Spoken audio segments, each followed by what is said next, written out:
time. Claire, this is how you do it. Claire, if you misrepresent us, Hey, Claire, both you stop one at a time. Come on. Claire, no, I'm not about to make my point. Claire, because you're all talking if you misrepresent over me, us, right? I'm going to interrupt you.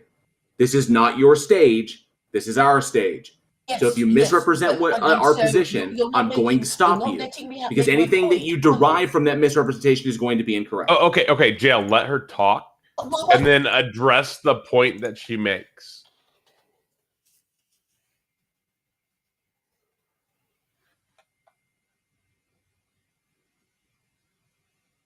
Either way, because it's all arguments. But there is no logical argument. There is no logical argument. Claire a question. For heaven's sakes. You stopped talking. No, I haven't. I haven't even made my point. I haven't even made my point. Then present your logical argument. Kick me off the stage. Then present your logical argument, Claire. So my logical argument is that there will never be physical evidence capable of convincing either side that God exists. So if theists produce scripture, say, "Ooh, somebody made it up. It was some guy who made it up. Muhammad wrote it. Moses wrote it, and then they claim that God wrote it." So we can anticipate all the arguments that atheists would use to disprove any evidence a theist might bring.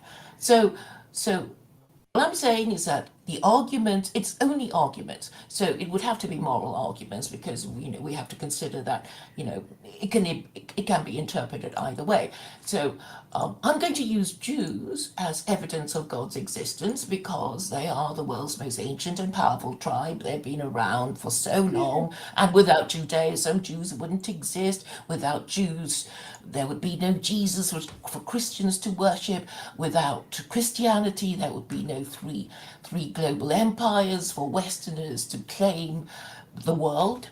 And without Christianity, there wouldn't be Islam to challenge the hegemony of the West. So we can see there is a Hegelian dialectic to it all. And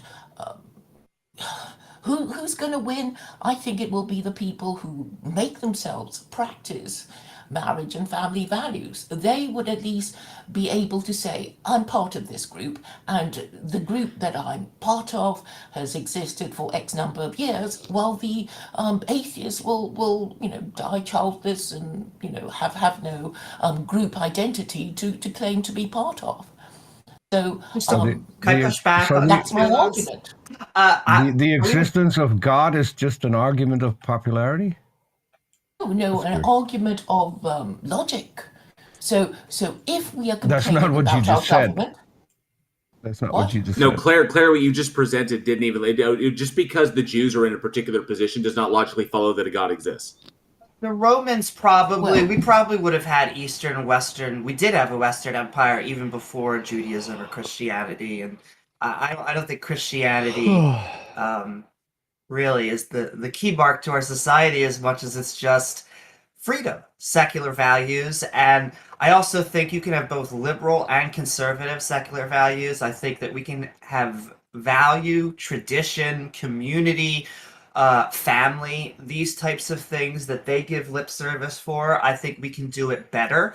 I would point out that we do have evidence that some of these, that we know the Quran is not true. The Quran has an entire chapter called The Ant, where Solomon just talks to ants. The ants actually respond, and he gives them commands, and he laughs, and the ants do things that he commands. This did not happen. It is not historically accurate. It's not biologically accurate. Muslims aren't required to believe everything in the Quran. There's no need for them. You're also a agnostic secular Quranist. I'm going to put those cards on. You actually don't believe in a God, but you think that the Quran is a good book for which it will help society. I disagree. I think secular values are going to be what push our society forward. It is the future of family values and tradition and community. And I think once these religions fall, you will see we will actually do it much better. You will have a happier conservative atheist than you will the religious version. And this notion that atheists can't have currently, that atheists can't have family values is just absurd. Because I'm an atheist, and I'm an atheist. I've been married to my wife for almost 20 years. We've chosen not to have kids because we can't afford them to give them the life that they deserve because we're responsible for those lives. So we couldn't give them everything they need. So atheists as a group will become extinct. No, because there are other people, there are other atheists that have children because they can support them. Yeah, they are responsible parents. I'd like to just quickly interject here. I'm a parent as well. My wife and I have 2 kids. For the first 8 years or so, we thought we weren't going to have kids, and we eventually changed our mind. We see nothing wrong with people deciding whether or not to have kids. That's a decision of family autonomy or bodily autonomy. These things are all mixed in there. And to me, these are values that come inherently to human beings. Religion, to me, seems to deviate us from our natural inclinations. And in some ways, religions will have things that are helpful and useful to society. But the problem is there are many things in religion that are actually also very bad for society.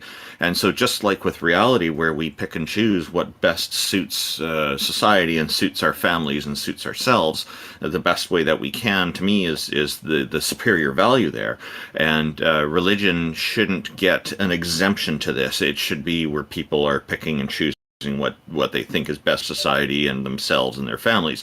And in fact, we do see this practiced often in society. We see people even choosing religions this way. So the mistake that I think is made is to take a whole religion, say it's all good, and using that, or to take a religion, say it's all bad, and going at it that way. So it's got to be a more nuanced kind of choosing thing. And this is part of the reason why we have so many different denominations of a particular religion, because people have gone through this and then they've branched off into other things that they think are a better way to do things. And another thing, if you look at the polls and you look at the most secular countries, those are the countries where people are the happiest. As far as my country goes, for several years, that has been the country where the children are most happy. What's your country? Netherlands. I don't see how you can measure it. Well, what is the objective measure? They're called happiness indexes. Yeah. No, but we don't really believe that, it's all skewed in favor of the government claiming that. Okay, now you're just appealing to conspiracy. The moment it goes against your beliefs, Claire, it's automatically a conspiracy. We're not here to be happy anyway, are we? You think? Yes, yes, we can be happy. I mean, okay, well, you can be happy and as far as I can tell, this whole notion of this whole notion of people having children just because they can, this whole go forth and multiply, or be fruitful and multiply thing, has gotten us into more trouble as far as our population goes and our use of resources go on this planet. Is completely and totally antithetical to our survival as a species. Responsible parenting is what is important. People knowing when they should have kids, when they can have kids, and when they can't have kids, and when they shouldn't have kids. Okay? They shouldn't have kids if they're not married, and the. What does that have to do with it? What is the problem? No, I'm really curious. What is the problem that if parents are in a good relationship, what does the marriage certificate add to the whole thing? Other than just providing people in at least in my country with some benefits, tax benefits, stuff like that, benefits should one of the parents pass away. It adds absolutely nothing to the relationship. You have no children, itself. Do you? Do you have children? You don't. So I don't see. Nobody knows that. I don't see how this is. I don't see how this is relevant. If you have no investment, no biological investment in the next generation, your thinking will be short-termist. I'm asking you a simple question. Claire, hang on a second, Peter, hang on. That's demonstrably not true, because I have a biological investment in the future, because I will be sharing this planet with the next generation. And if I don't care about the future of the planet, then I might as well just not care about myself, but I do. So I want this planet to be sustainable for me in the future, as well as everyone around me, because I share space with everybody around me. So I do have a biological investment in the future. I want to get back to the question that I asked, because I know Claire doesn't want to answer it and just wants to deflect and go off on different tangents. I'm still curious what a marriage certificate would add to a perfectly good relationship between two or more people. That's a question I do want to answer, and I'm saying that the prison statistics will tell you that prisoners come from fatherless homes of unmarried mothers. So what does that have to do with degenerate? What does that have Peter, to let her do finish. with Peter, let her finish, please. Your society. Yeah. So sounds again, very much like families who shouldn't have had kids. I'll ask you the question again, since you obviously didn't understand it. If parents, or if just people, are in a good, loving relationship, what does the marriage certificate add to that? I know you have trouble. I know you have trouble listening to a question. You are assuming that unmarried parents do not have a higher rate of breakup. I'm asking you a simple question. I'm asking you a simple question. I don't like the answer, but it is nevertheless my answer. So it is statistically true that couples who are not married to each other, who have demonstrated no commitment to each other, are more likely to break up. And this means that the child of this union, this illegitimate offspring of these unmarried parents, will be likely to suffer the damage and abuse of living in a fatherless home, disadvantaged culturally, socially, and economically, and will be more likely in my country that's demonstrably wrong. It still doesn't. And a convicted prisoner, and that is what the problem is. So what you're saying is that if people have a marriage certificate, it is forcing them to stay together longer against their will? That is what you're saying? Yeah. So, and you think that if children grow up in a household where the parents would rather be going their own way instead of being forced to stay together, that's a more happy family? I think you're sadly mistaken, because those kids will suffer more abuse than parents who can decide. I wasn't finished, Claire. Claire, I wasn't finished.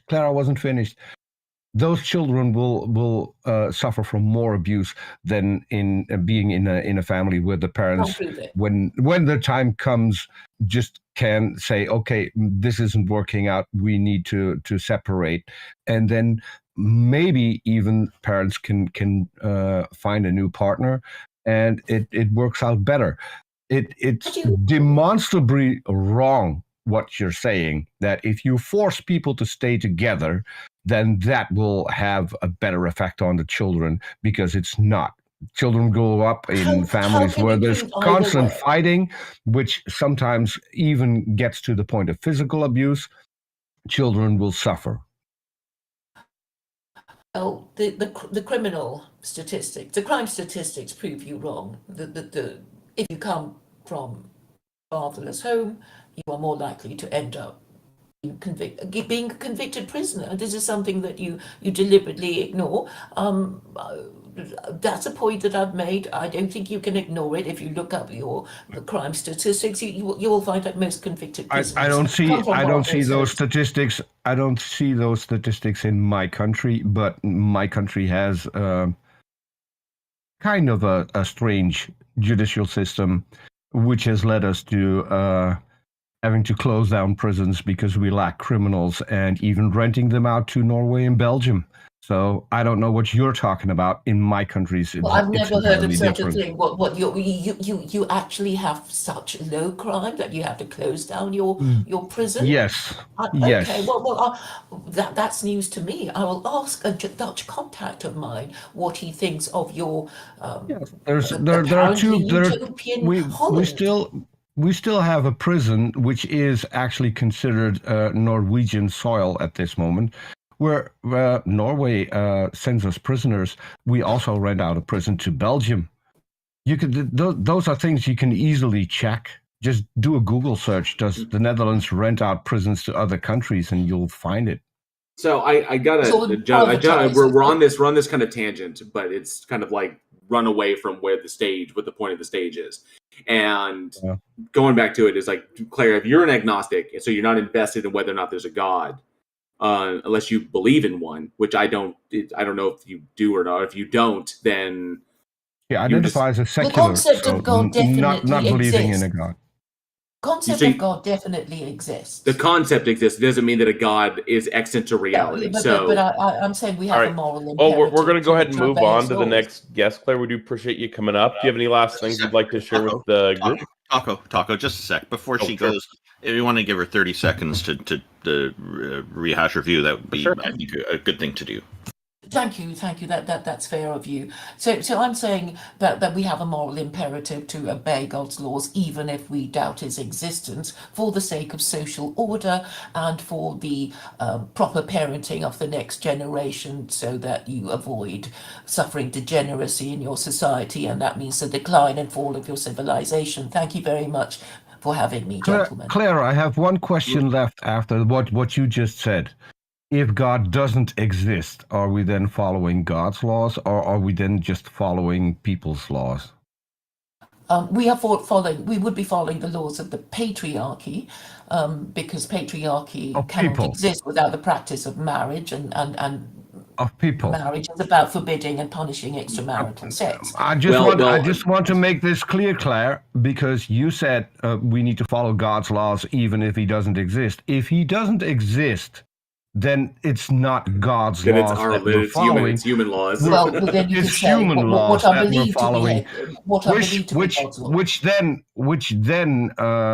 would be a lot better if we follow modern humans' laws instead of ancient human laws, wouldn't it? Oh, I think a lot of people don't agree with transgenderism and gay marriage and no fault divorce, and a lot of people want to go back to the good old days of marriage and family values. To the good old days where we just gassed Jews and stuff like that. Okay, guys, we're going to go ahead and thank you so much for coming up, Claire. We're going to go ahead and move on to the next guest now. Our species made it 2 million years without God, so I think we're going to do okay. I did have a question.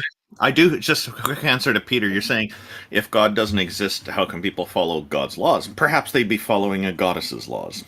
See, and I would really be up for that, depending on the goddess that you would bring forth. Sorry, Jocko, go ahead. And Jefferson would be with me all the way because he's looking for a goddess. So I do have a question from a younger gentleman that had sent me a message here. Let me find it, though. And I wanted to ask Tom a quick question. Sure. But real quick. So Amant was asking, if there isn't a God, then how was the Bible made? Which I haven't heard a question like that in a long time. So I figured one of y'all might have fun with that. He's actually in the audience. Humans made it up. Just like we made up all, because if there's no God, if there's no God, which I mean, that aside the point, I can demonstrate the Christian God does not exist, or it cannot exist. But if there's no God, just like any other book, like the Egyptian coffin text, like the Tao, like the Bhagavad Gita, like any ancient historical text, the Quran, doesn't matter. Then humans just wrote them. Humans made them up. They are compositions of text that kind of record a biased view of history, or a very ignorant view of history, and of course a very ignorant view of phenomena, and trying to explain things. Humans were very, very aware of phenomena. They were aware of the phenomena around them. They just didn't know why these things took place. They didn't know the mechanistic reasoning behind them. So they came up with stuff to explain these things. And so that's why these things exist. Just one quick thing. Just one quick thing. Dog in the YouTube chat has stated that he follows the laws of the matriarch because chicks rule. Exactly. So one quick thing. So since Amand has DM'd me as well, why not raise your hand, come up to the stage, and instead of DMing people who are busy doing this stage, just come up and ask your questions. That would be a lot easier than just DMing random people.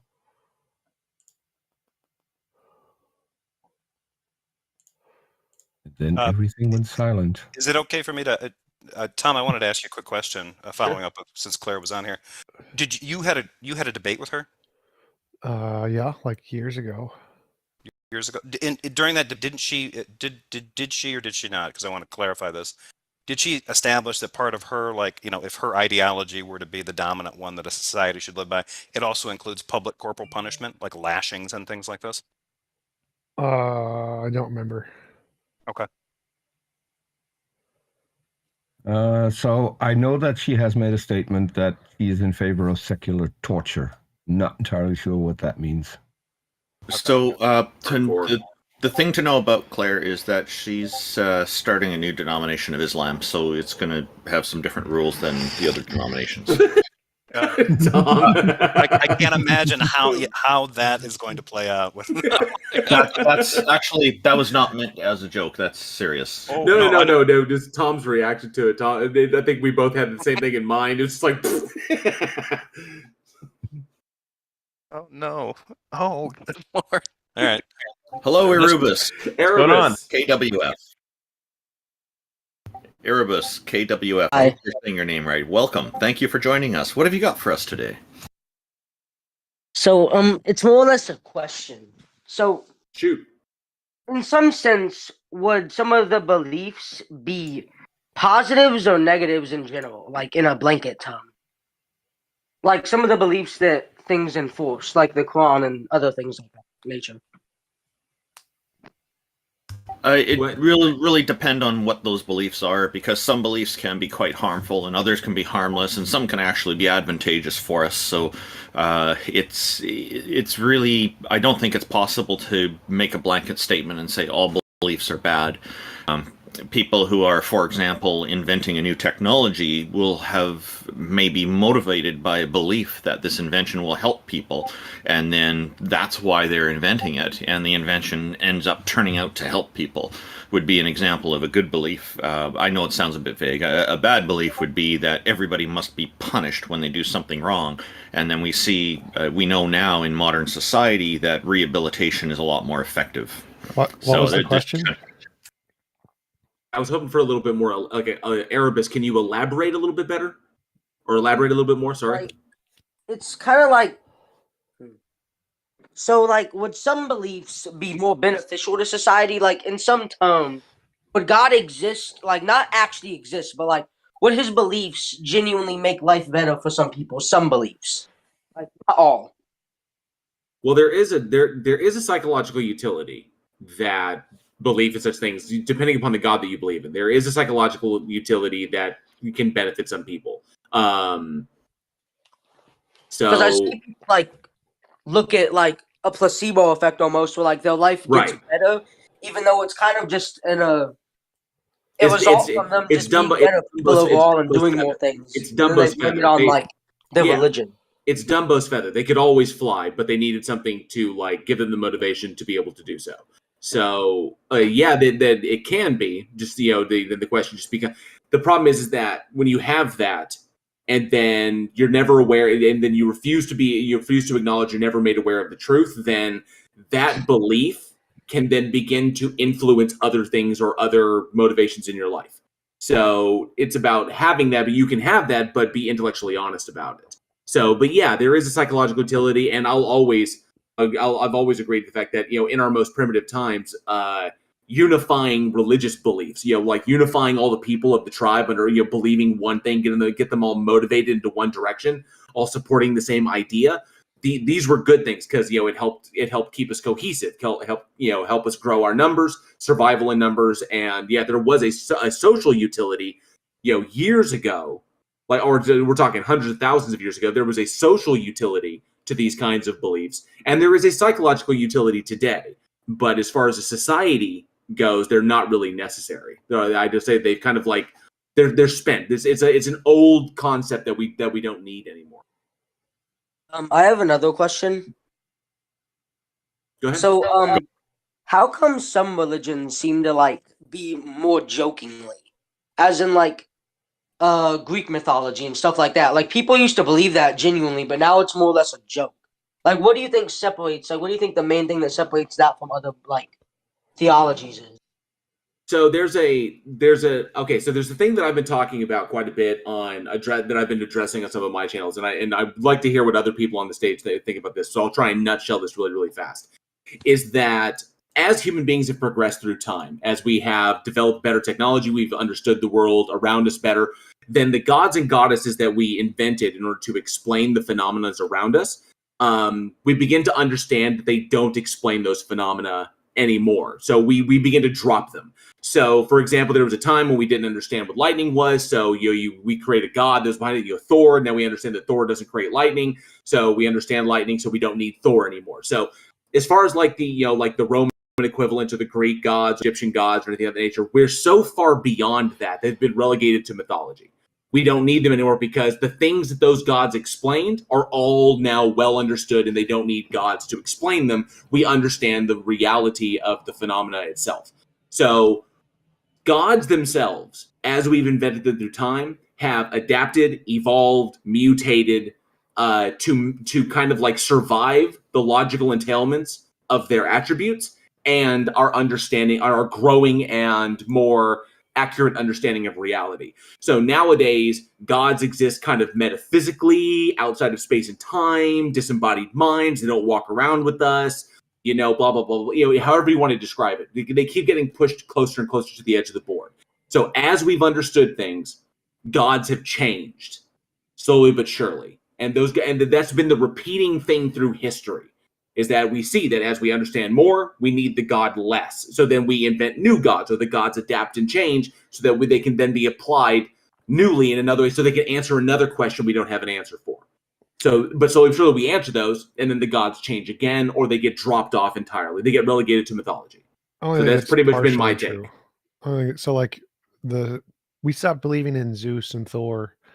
The Romans, when the Romans just died, it really didn't have anything to do with science. We still had no idea what caused lightning, but culturally the religion just lost favor. And so most religions just die off because of cultural shifts. Other religions with other militaries conquer you and force you to join their religion. And then that's how that religion grows. And then once a religion is in power, then it starts to change because scientific facts debunk it.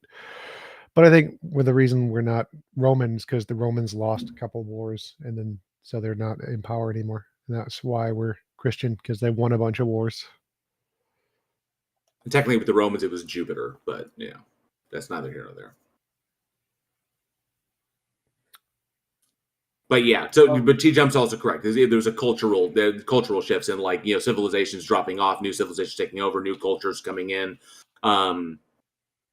So, and then of course those gods offering different things or better things, societally speaking, that are, the gods are much nicer. The god is much nicer, much kinder, much more loving, less cruel, less capricious in that respect. If you think your gods are capricious, I come along saying, no, here's this other god that explains things better and it's less capricious than your gods, and you may be inclined to believe that thing. So culture shifts are a part of it as well. Okay, I have another question. So if people like over time stop believing in certain gods when they like have things that come out, like how like you talked about Thor like no longer creating lightning because people learned how it's actually made, why are people clinging so hard to gods that are like completely omnipotent and things like that are like utterly like just completely imaginative that you would like?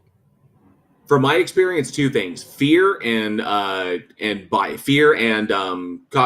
cognitive bias, or I would say like confirmation bias. And TJump can go into further details of this, or somebody else can as well. But because people are afraid of death, and they don't want this to be the only life, they don't want this to be the only effect that they have. And two, people want to believe that they're special. That because we seem to be unique upon the planet, there must be something special about us. So we incorrectly assert or assume that we are special because we're big brains. You know, so we look at this like, oh, look, we're the only things that can reason. Well, why can we reason? Well, it must be something special about us. So therefore, what gave us the special ability? We must be unique in this respect.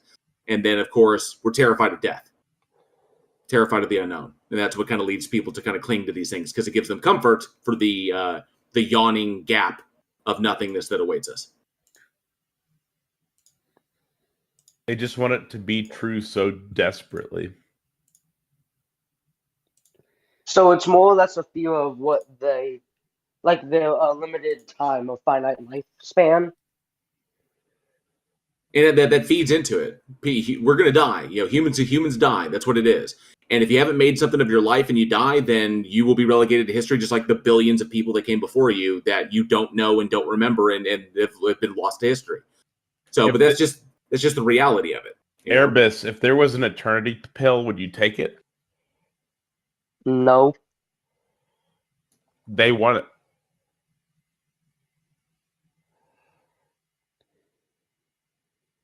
They want it so desperately.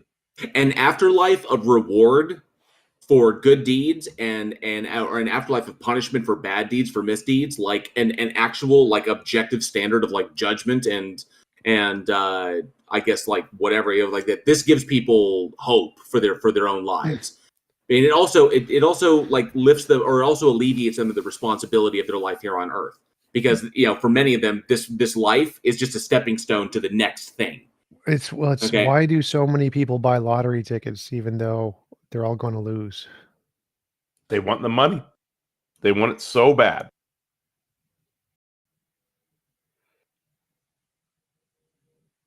Maybe they'll get lucky.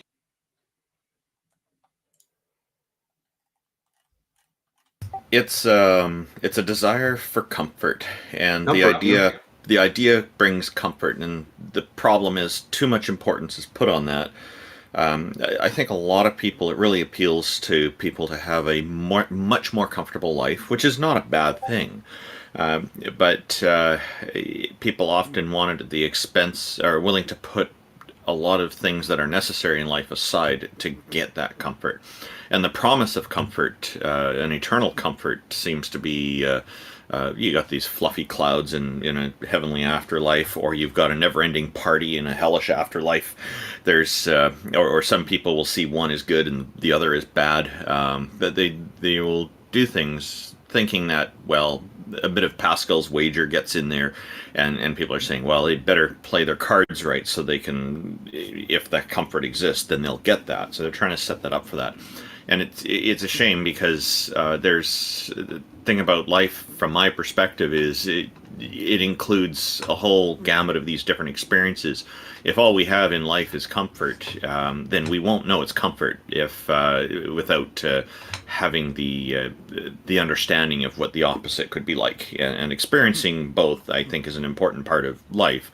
Now, I'm not saying we should be experiencing terrible things. Yeah, we want to try to make our life as best as possible, but the whole idea with this kind of heavenly comfort thing seems extreme to me.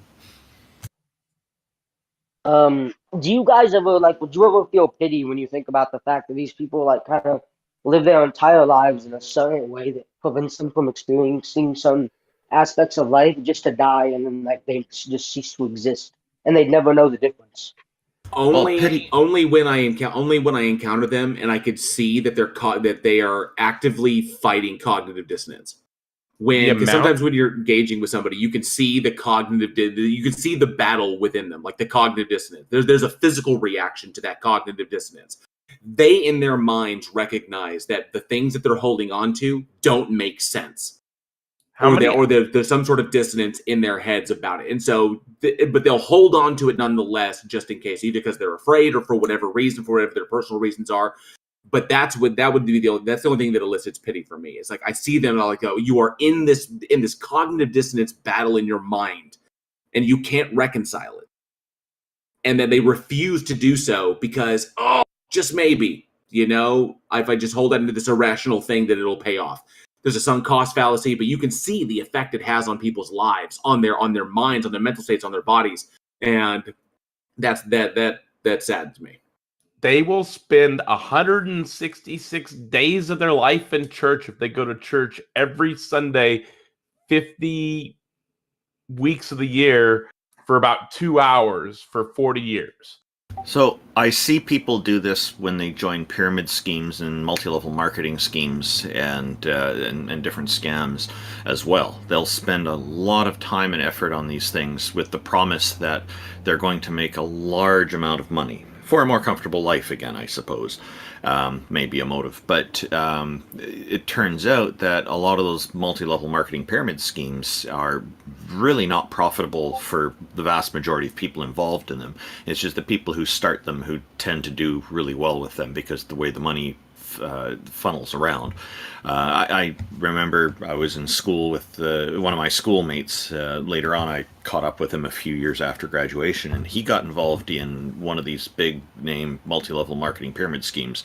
And he got a garage full of all kinds of items like toilet paper and toothbrushes and things like that, and he was unable to sell it because he had to recruit people to sell it, because just selling it to people without a storefront just wasn't working. And they put themselves up as a supplier, but they're really just it's really just moving money around is what it was all about. So it's unfortunate, and it's people. I wouldn't say I feel pity for people so much as, I feel like, oh, that's unfortunate. I wish there was something I could do to help people. The problem is I'm not a multi-billionaire, so I'm limited in what I can do to help people.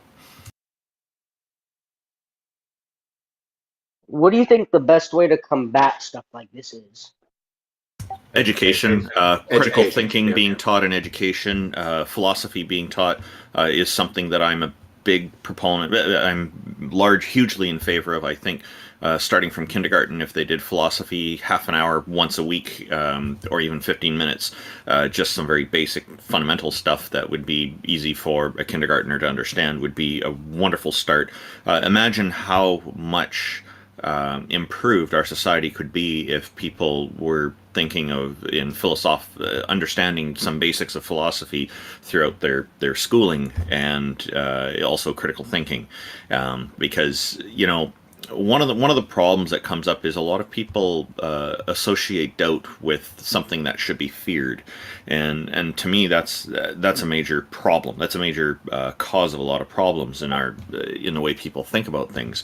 And my wife and I have taught our kids to embrace doubt as an ally, to be comfortable with saying I don't know, and see that as an opportunity to possibly learn more. Because because if you don't know something, I think it's better to admit this, not only to yourself but to others, honestly, of course, when appropriate, and see that as some indication of there could be some possible self-direction opportunity here to learn more about a subject if it's interesting to you. It's better, I think, that than making assumptions that could lead a person astray or lead others astray. So you think that teaching people how to think is better than teaching them what to think? Bingo.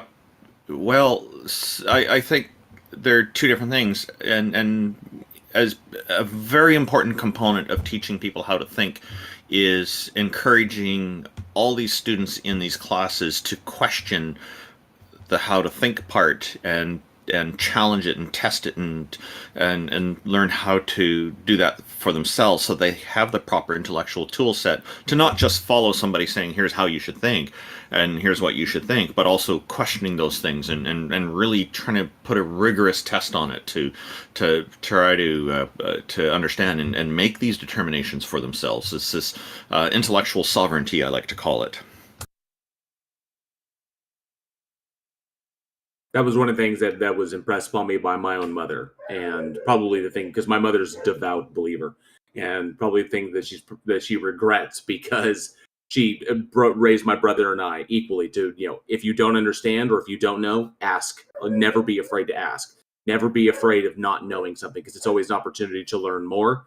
And if something doesn't make sense, find someone that can explain it, or do the research and learn so you can find the explanation. Always be asking questions. Never be afraid to, because the minute you're afraid to ask a question that's just the beginning. And that's what we're trying to kind of inspire here a little bit, is for people to also ask questions like what you're doing here as our guest, asking all these questions is fantastic. Please keep doing this. I also how would you encourage people that don't necessarily have like the tools to be taught things like that, like to be like taught like to question things? So one of the most important things for educators is to make an effort to try to find what learning styles and approaches work best for different students, because people have different ways of learning things. And indeed, there are some people who are mentally deficient and are unable to learn certain things. And it's just an unfortunate part of life. Modern medicine and modern psychology are all working on these kinds of problems. Fortunately, they're kind of rare. But that's one of the most important things in teaching, is to try to find the student's best way of doing this. Now, in a class environment where you've got 30 students, that can be a challenge. And but it's very often the case, in my experience as someone who's been a student, I guess, that and looked into this, that there are often it's the case that there are multiple different ways that will work effectively for many people. So that can be helpful for the teachers too, to develop strategies and find there may be 2 or 3 different common ways of teaching that'll work for all these different students, and then they're able to kind of incorporate all of them together within their class structure, and then that can get almost all the students covered. And so, you know, that's kind of what we hope for. Now, this is putting a burden on teachers who are already quite burdened, and that's a challenge that society has to work on. I think somebody here was mentioning that, I think it was Mexico has a very different approach to teaching that works quite well. And, you know, we're improving, but there's still a lot more work to be done. Education systems, unfortunately, are not perfect and limited by funding very often. But I think in general, at least here in Canada, we're going the right direction, and many other countries are as well.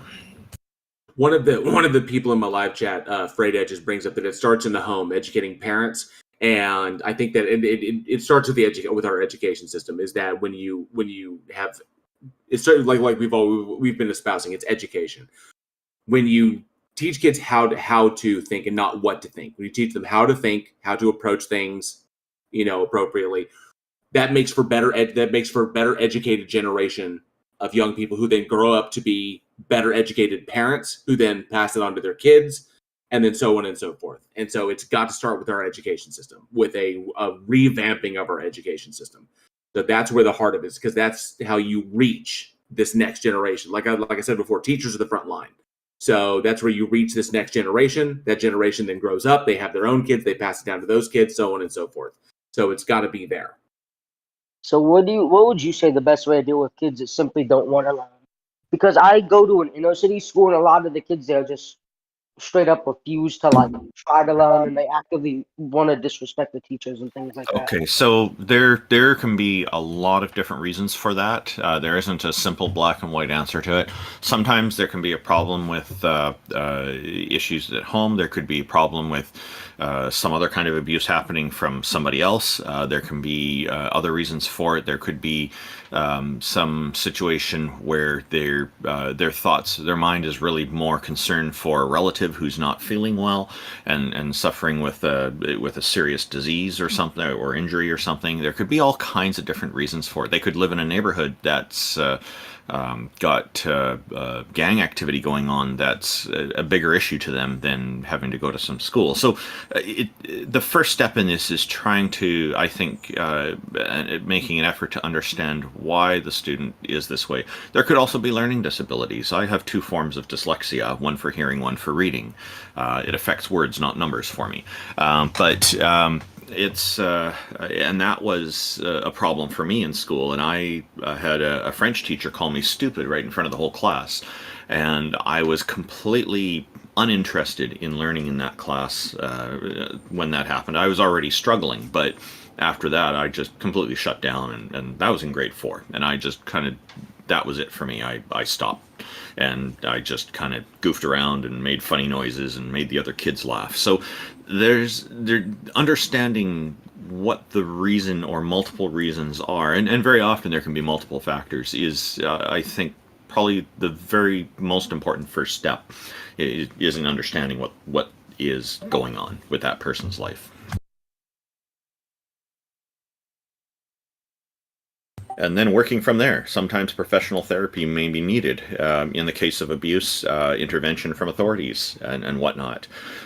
So the solution must come, I think, from first understanding what the cause or causes of the symptom are. Yeah, we're getting into big socioeconomic things that stem from all kinds of problems: infrastructure problems, healthcare problems, education problems. We're just asking about the gods, man. Yeah. This is kind of going in the same direction as that first conversation went. But yeah, when it comes to religion, I think. Do you have any other questions regarding that? Gods, goddesses, or you want to talk about what you believe or why you believe it? Me personally, I don't believe in a god. I used to. I feel like most of that, however, was just because of the household I was raised in. But I feel like, why do you think that nowadays polytheism is more? Monotheism is more popular than polytheism. It really depends on where you are. If you're in a place like India, it's going to be that polytheism is a lot more popular because Hinduism is the predominant religion there, and it has multiple deities, goddesses, and gods in it. So this is kind of the perspective can be quite limited based on geographical purview, and so it's a question, like in North America here, you're going to find that many people are going along with a Christian idea of just one God instead of multiple, and yet even the Holy Bible does reference there are no gods, there may be no gods before me kind of thing, which seems to acknowledge that polytheism is a thing. It's curious, isn't it? Exodus 12:12 actually talks about polytheism. It says something about the gods of Egypt, if I remember correctly. Yeah, and then there's a verse somewhere in Islam that says that polytheists have no knowledge, and I had this in modern day debate I was on recently. I pointed out, I refuted that point. I said, look, if they're a polytheist, it's incorrect to say that they have no knowledge, because they obviously have knowledge of multiple deities. Yeah, there's a big geographic bias to that.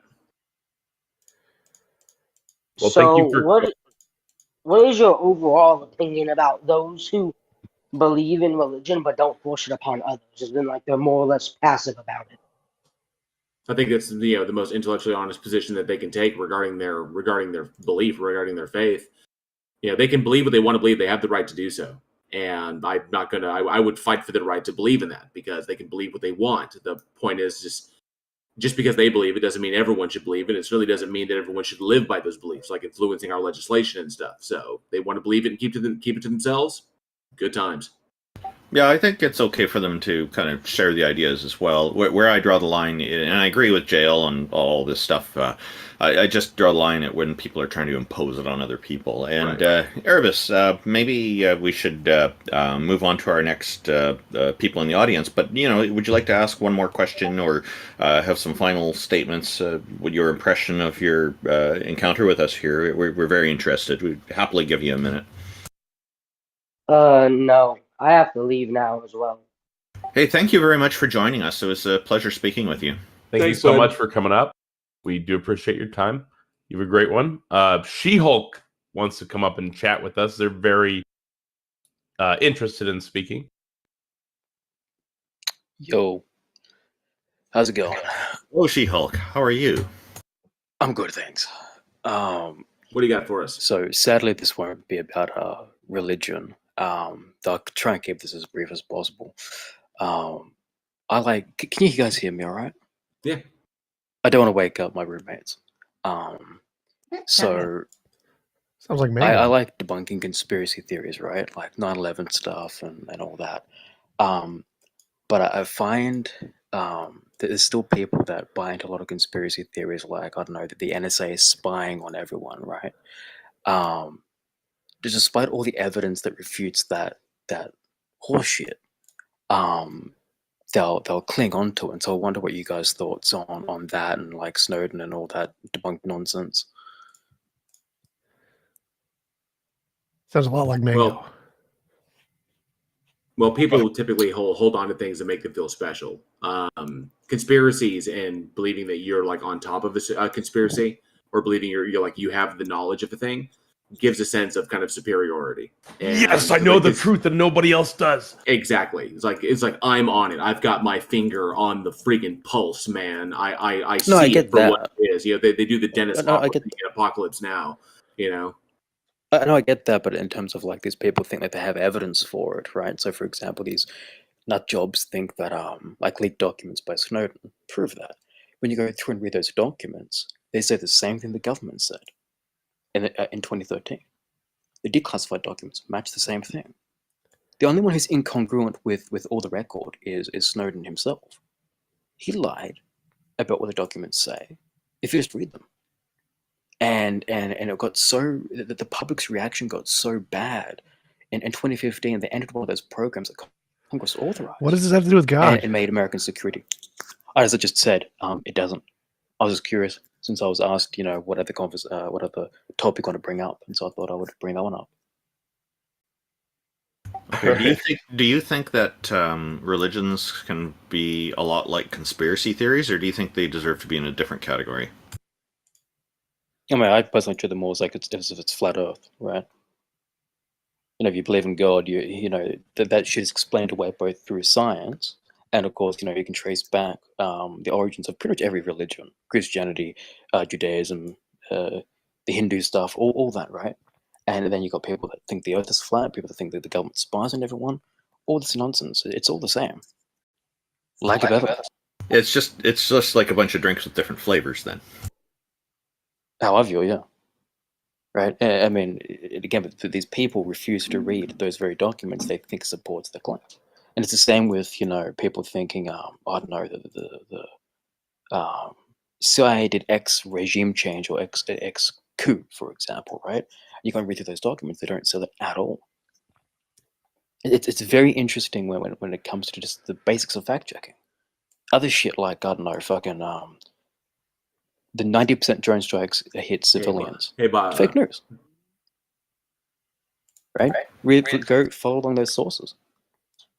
I think these are really good points. And to follow up with the drink analogy, I'm going to say cheers. And if you wanted 30 seconds to say, give a summary, we'd be happy to hear you before we move on to our next guest. Well, I was just curious about your guys' opinions on the NSA and all that nonsense. Not a guy. I don't care. Yeah, it's kind of off topic for here, and I think you'll probably find there's mixed views. That's what I noticed in the atheism demographic, but the majority of people are applying skepticism to most of it, is what I encounter. Skepticism to what, sorry? You said that they're applying skepticism to what? Oh, to the conspiracy theories, and usually there's a tendency to disbelieve them because the conspiracy theories are very often overcomplicated, and when an idea is presented that is quite complicated and has a lot of intricate facts or ideas put to it to try to show it, it sounds like someone's kind of overreaching to defend an idea, like a preemptive defense. And that raises suspicions. So I find a lot of people are quite suspicious of conspiracy theories. At least most of the people I've encountered in the atheism demographic. And the other demographics, it's kind of a little bit less of that. But where I see the delineating factors, where there seems to be better quality education, especially childhood education, there tends to be a greater degree of critical thinking and skepticism and distrust of conspiracy theories and Well, I'll just do a 30-second wrap up then. So the TLDR is perfect. The NSA doesn't spy on everyone. Rigorous oversight. Snowden's documents debunk his own narrative. Match all the declassified records. Just a matter of fact checking. Cool. Toodles. Okay. Thank you for coming up. Cheers. Thank you for your opinion. I just want to say I view religion as the largest superstition. So I feel like it can kind of be anchored under that. It's just the flavor of superstition. For sure. Are you confident in that? Are you 100% in that? I'm 99.90% sure as I'm going to be. So Pato hello, wants to talk about God's existence. So this one is on topic. Hello, Pato. What's going on? Hello. My main idea is, if I'm right, great, and if I'm not, I've got nothing to lose. I would rather That's Pascal's wager, by the way. But go ahead. Essentially, I would rather live as if there were a god and find out there wasn't, than live as if there wasn't a god and find out there was. But what happens if a god specifically only burns people who hedges their bets and only believes in them because they were going to get burned? Well, what you're talking of is essentially the foundation of early Judaism, and Christ has saved us in order that we don't follow that fate. And Christ has personally helped me, so there's no way I can deny Christ. Christ is directly in. So how do you know that you're? How do you know that you're applied? I'm sorry. How you've applied Pascal's wager doesn't factor out that way. So I would like to ask a question here. So why do you think believing in a god? You said you'd rather believe there's a god and live there is a god rather than there isn't. What do you think the difference is, if like living like there is a god versus living like there isn't a god? Living as if there is a god, you do every action, or you try to do every action. Nobody's perfect. As if you will be judged. As if there is morality entity that will judge you. An objective morality, yes. Well, just clarify. Wait. So there are models of objective morality that don't include a god, so you can not believe in a god and still have that. What's the object? Platonic objects, a priori abstracts, universal laws of nature, well-being. There's lots of them. Like most philosophers. Those universal laws of nature. Let's go to universe. Okay. So most philosophers, most academic professional philosophers are atheists, but they're also moral realists. They believe in objective morality. So the experts in the field believe in objective morality without God, because God's actually a really bad hypothesis of morality. So that's not actually a difference. I mean, the objects of universal law, as you've stated, what can that be defined as? If you want to say, just listed for them, but so my point there was simply that you assume that without a god you don't have morality, but that's false. Most professional philosophers are moral realists without God. So if that assumption is wrong, are they projecting their morality onto an object that they don't think is a god? It doesn't, like, you can think there's a god. Remember, the point here was that you want to assume there's a god and learn you're wrong because you live a moral life. So even if they're assuming their morality and it's wrong, they're still living a moral life without God. So they don't need to assume the God. There's no benefit to the God there. Just 1 second. I've got a reply. I will be 2 seconds. One question I wanted to bring up to Pato is why how he's chosen which god to gamble on. It's also the incorrect application of the wager, because there's no justification beyond emotional appeal to eliminate any god from contention. So he's got to factor all gods into it, and the fact that the majority of gods that humans have ever believed in do not judge based upon belief; they judge based on action, regardless of your belief. Well, he didn't make that argument, because he just said he'd rather believe there's a god and discover otherwise than not believe there's a god. But he never explained why, what the benefit of the is. And so if his benefit is simply that he lives a better life or whatever, he acts as if there's morality, then that argument wouldn't apply to what he was saying. The benefit is more so I'm on good terms with God, if you will. If I believe there's a God and there is a God, I'm on good terms with him. I'm not damned to eternity, or damned to really anything other than what God wants for me. And if I am on great terms with God, if I fully put my faith in him, then I will be rewarded accordingly. If I'm not on good terms with God and I die and find out that God is not my biggest fan, then I'm screwed. I'm completely screwed. So there's no way I'm getting out of that. I'm not given a second chance. And as much as the anti-theist, and I'm saying anti-theist because it's not atheists per se, it's mostly the heavy anti-theists are confident in their disbelief of God, they cannot ever, with 100% certainty, disprove God. Sure, it can. Go ahead. That's a separate argument. So no, just, it is a separate argument, but I just want to make that clear. Yes, Pato, the Christian Abrahamic God cannot exist, and Okay. yes, it can. And yes, it can be demonstrated. But go ahead, TJ. Fine.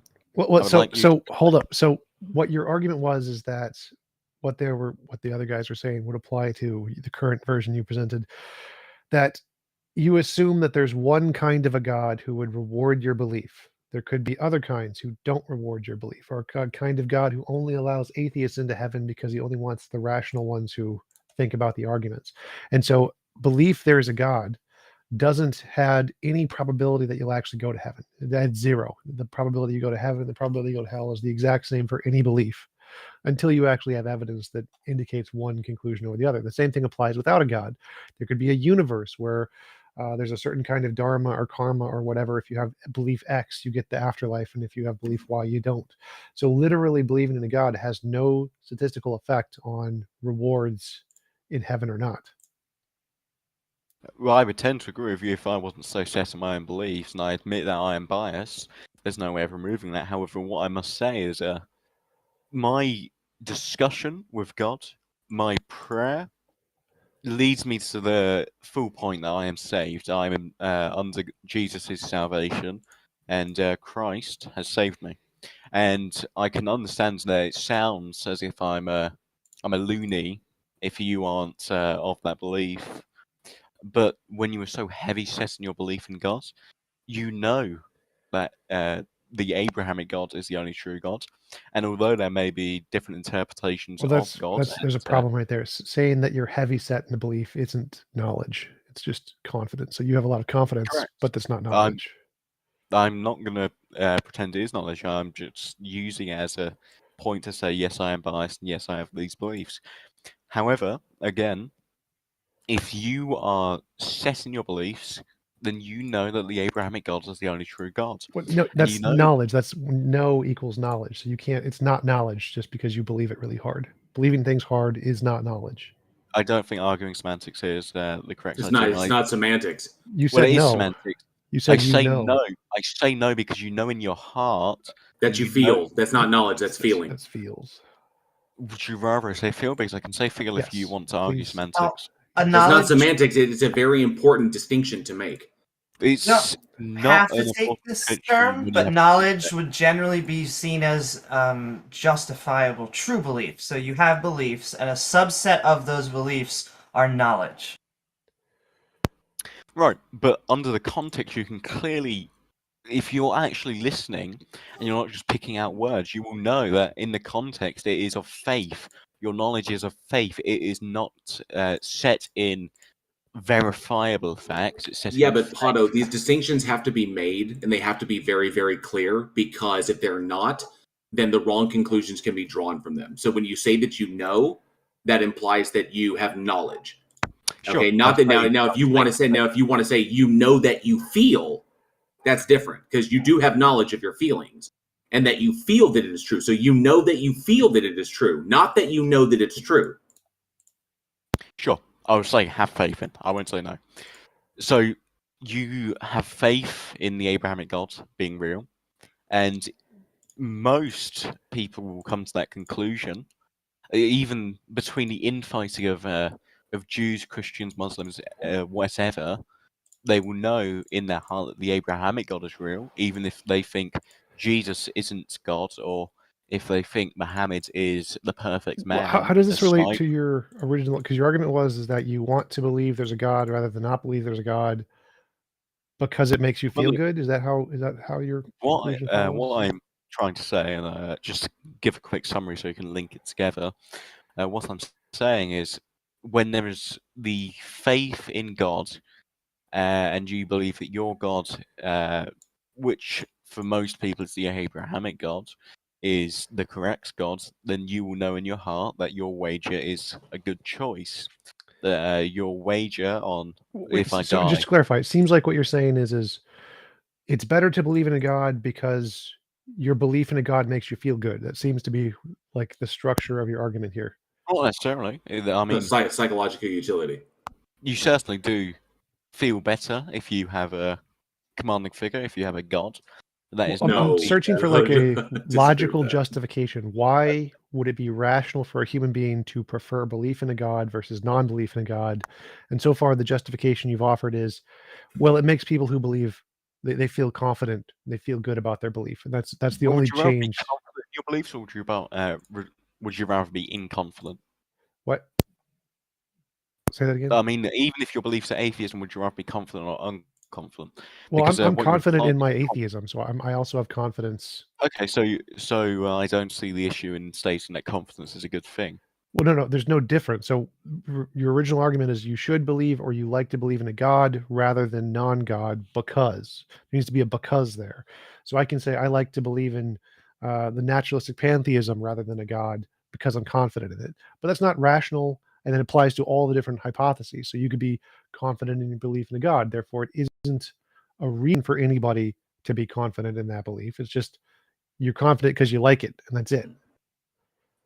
Your confidence shouldn't be because you like it. It shouldn't be because of aesthetic reasons. It should be because you have sat down, you have discussed, you have praised, you have done whatever is needed, and you have came to the conclusion through discussion with God. Right. But that's your position. Your position is that it works for you because you feel it, because you feel that it's right. Am I supposed to argue someone else's position? I thought I was arguing mine. No, that's fine. That's fine. But then you just told TJump that he can't have that same thing. But I'm not saying he can't. He can absolutely. I'm just saying his is, in a sense, that if you are taking atheism as the truth, then you accept that your side of the wager is there. And whether you want there not to be a God, or whether you want there to be a God and you to be disproven, that well, okay, then I've disproven the Christian Abrahamic God, so that's good. A different topic. Different topic. I don't understand anything you've said, Pato. Like it seems like you're saying you like believing in a God because it makes you feel good, which isn't a justification. And then you said something like, "Well, no, you should believe because you had a conversation with God and God told you to believe or something," which sounds like a psychological delusion to me. So. What rational? I'm delusional. There's no consequence to me. Okay, but is that a rational reason to believe something, or should you use some kind of evidence to try to differentiate imagination from reality to establish whether or not your belief? If you want evidence, then we can move to another discussion, but that doesn't involve the wager. So if you would like to move to that discussion, then we can move to that discussion. Well, no. So your wager offers nothing. It offers nothing other than the wager offers confidence, and it offers the knowledge that your bet is there. No, you already have confidence. That's why you have the wager. So if you didn't already have confidence, then the wager gives you nothing. And if you already have confidence in an alternative, put their confidence in their wager. What I'm trying to say is, no matter your beliefs, your confidence in the wager is there.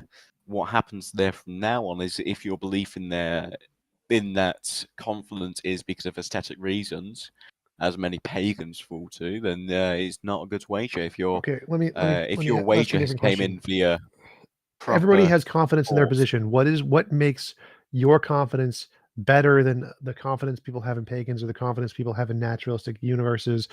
Are those equivalent? Because if they're equivalent, your argument does nothing.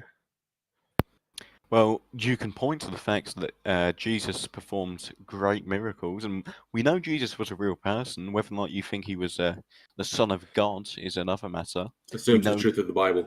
What does this have to do with Pascal? Can you repeat that, Warren? Assumes the truth of the Bible. It's logically fallacious. Yeah, we are. No, the truth of the Bible is that he is the Son of God. We know he was a real person. Just because an itinerant rabbi walked around Iron Age Palestine and was executed for preaching heretical beliefs does not logically entail that he was divine. That's not what I'm arguing. I'm arguing he was a real person. I'm not arguing if he was the son of God. What does this have to do with distinction. Pascal's wager? What does this have Well, to do with the wager? I don't know, because it keeps spiking off.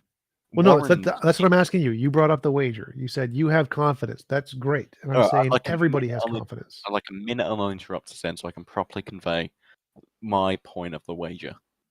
Because when there is an interruption, it spikes off. Right.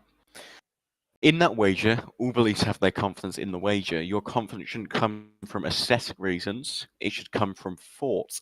And I understand that most people's wagers do come from thoughts. However, if your thought is thinking to yourself and not thinking to try and at least find a higher power, then it is useless, because all you're doing is pondering yourself. You're not pondering the actual idea of a god. If you want to find God, you don't sit and think, could God be real? You go out and you find God. You don't want to place your wager when you have not sought that which is reliant on, is what I'm essentially trying to say. Okay, well, that's easy to understand. So it's wrong, though. It's it seems you're making appeal to methodology here and saying that the only way to gain knowledge or a reliable method to the wager is to seek God, and you can't do it by thinking about other stuff, and that's just wrong. You can use whatever methodology you want and could still be right. The justification of the methodology isn't determined by the goal of the methodology. What? You could 100% be right, and I could be wrong, but your methods in doing so are wrong. If you were trying to it's a contradiction. And you've not sought God, then you have no ground to disprove. The same way that if I'm that's wrong. So, like, do scientists discover things even when they didn't intend to? Like, oh, we made a particle decay. We didn't even know that could happen, right? Yeah, correct. So you have a methodology to try to discover something about the universe, which has absolutely nothing to do with God, and you could still end up discovering God or the fundamental nature of reality. Your motivation for whatever methodology you're using is irrelevant to the evidence I'm you're not discovering. arguing that you can't be right. I'm arguing that it wasn't a good method. The same way No, that... I understand that. I'm saying that's wrong. It can be a good method independent of the goal of the method. The goal is irrelevant. It's called an appeal to motive fallacy. The motive is irrelevant to the actual thing you're discovering, the evidence, the quality of the evidence, the quality of the method. Those things are independent of whatever your goal is. Your goal could be to murder babies, and if you do science, you're still doing science. So the goal that you apply is completely irrelevant, and we know it's irrelevant because it's a named logical fallacy in philosophy. It doesn't matter. Sure, I understand where you're coming from, and I understand that you see it as a fallacy to believe that a method can be wrong when the goal is out of place almost. And I can understand where you're coming from, but I have to ask: do you believe the end justifies the means? No. What does that have to do with the topic? Well, it's just it's completely on topic. It's kind of rely on what you were saying, and I'm just trying to question because I'm trying to get a full understanding. But well, I wasn't saying it wasn't on topic. I was asking you, how is it related to the topic? Yeah, I was just trying to get an understanding. I wasn't trying to make a point there. Okay. I just want to put a pin in this Pascal's wager because it doesn't help. It should not help in either direction. Because we can move on. We can move on from Pascal's wager. Can I ask you a question? Yes, you can. Because you mentioned it a couple of times, and so far no one has picked up on this. This is something that I'm really curious about. You said you had a conversation with God. Can you explain how that went? And when you pray, you conversate with God. That is no. I'm curious about the. I think along the lines. I think along the lines of what. No, Peter. I think along the lines of what you're asking is by what methodology did you determine that you were talking with God and not yourself? No, that wasn't what I was asking. Conversation is a two-way thing. So it is one person talking to another and getting an active, audible response. So praying is not a conversation. No, praying is asking a question, and then you have to wait for the answer, and the answer won't be given to you in an audible sentence.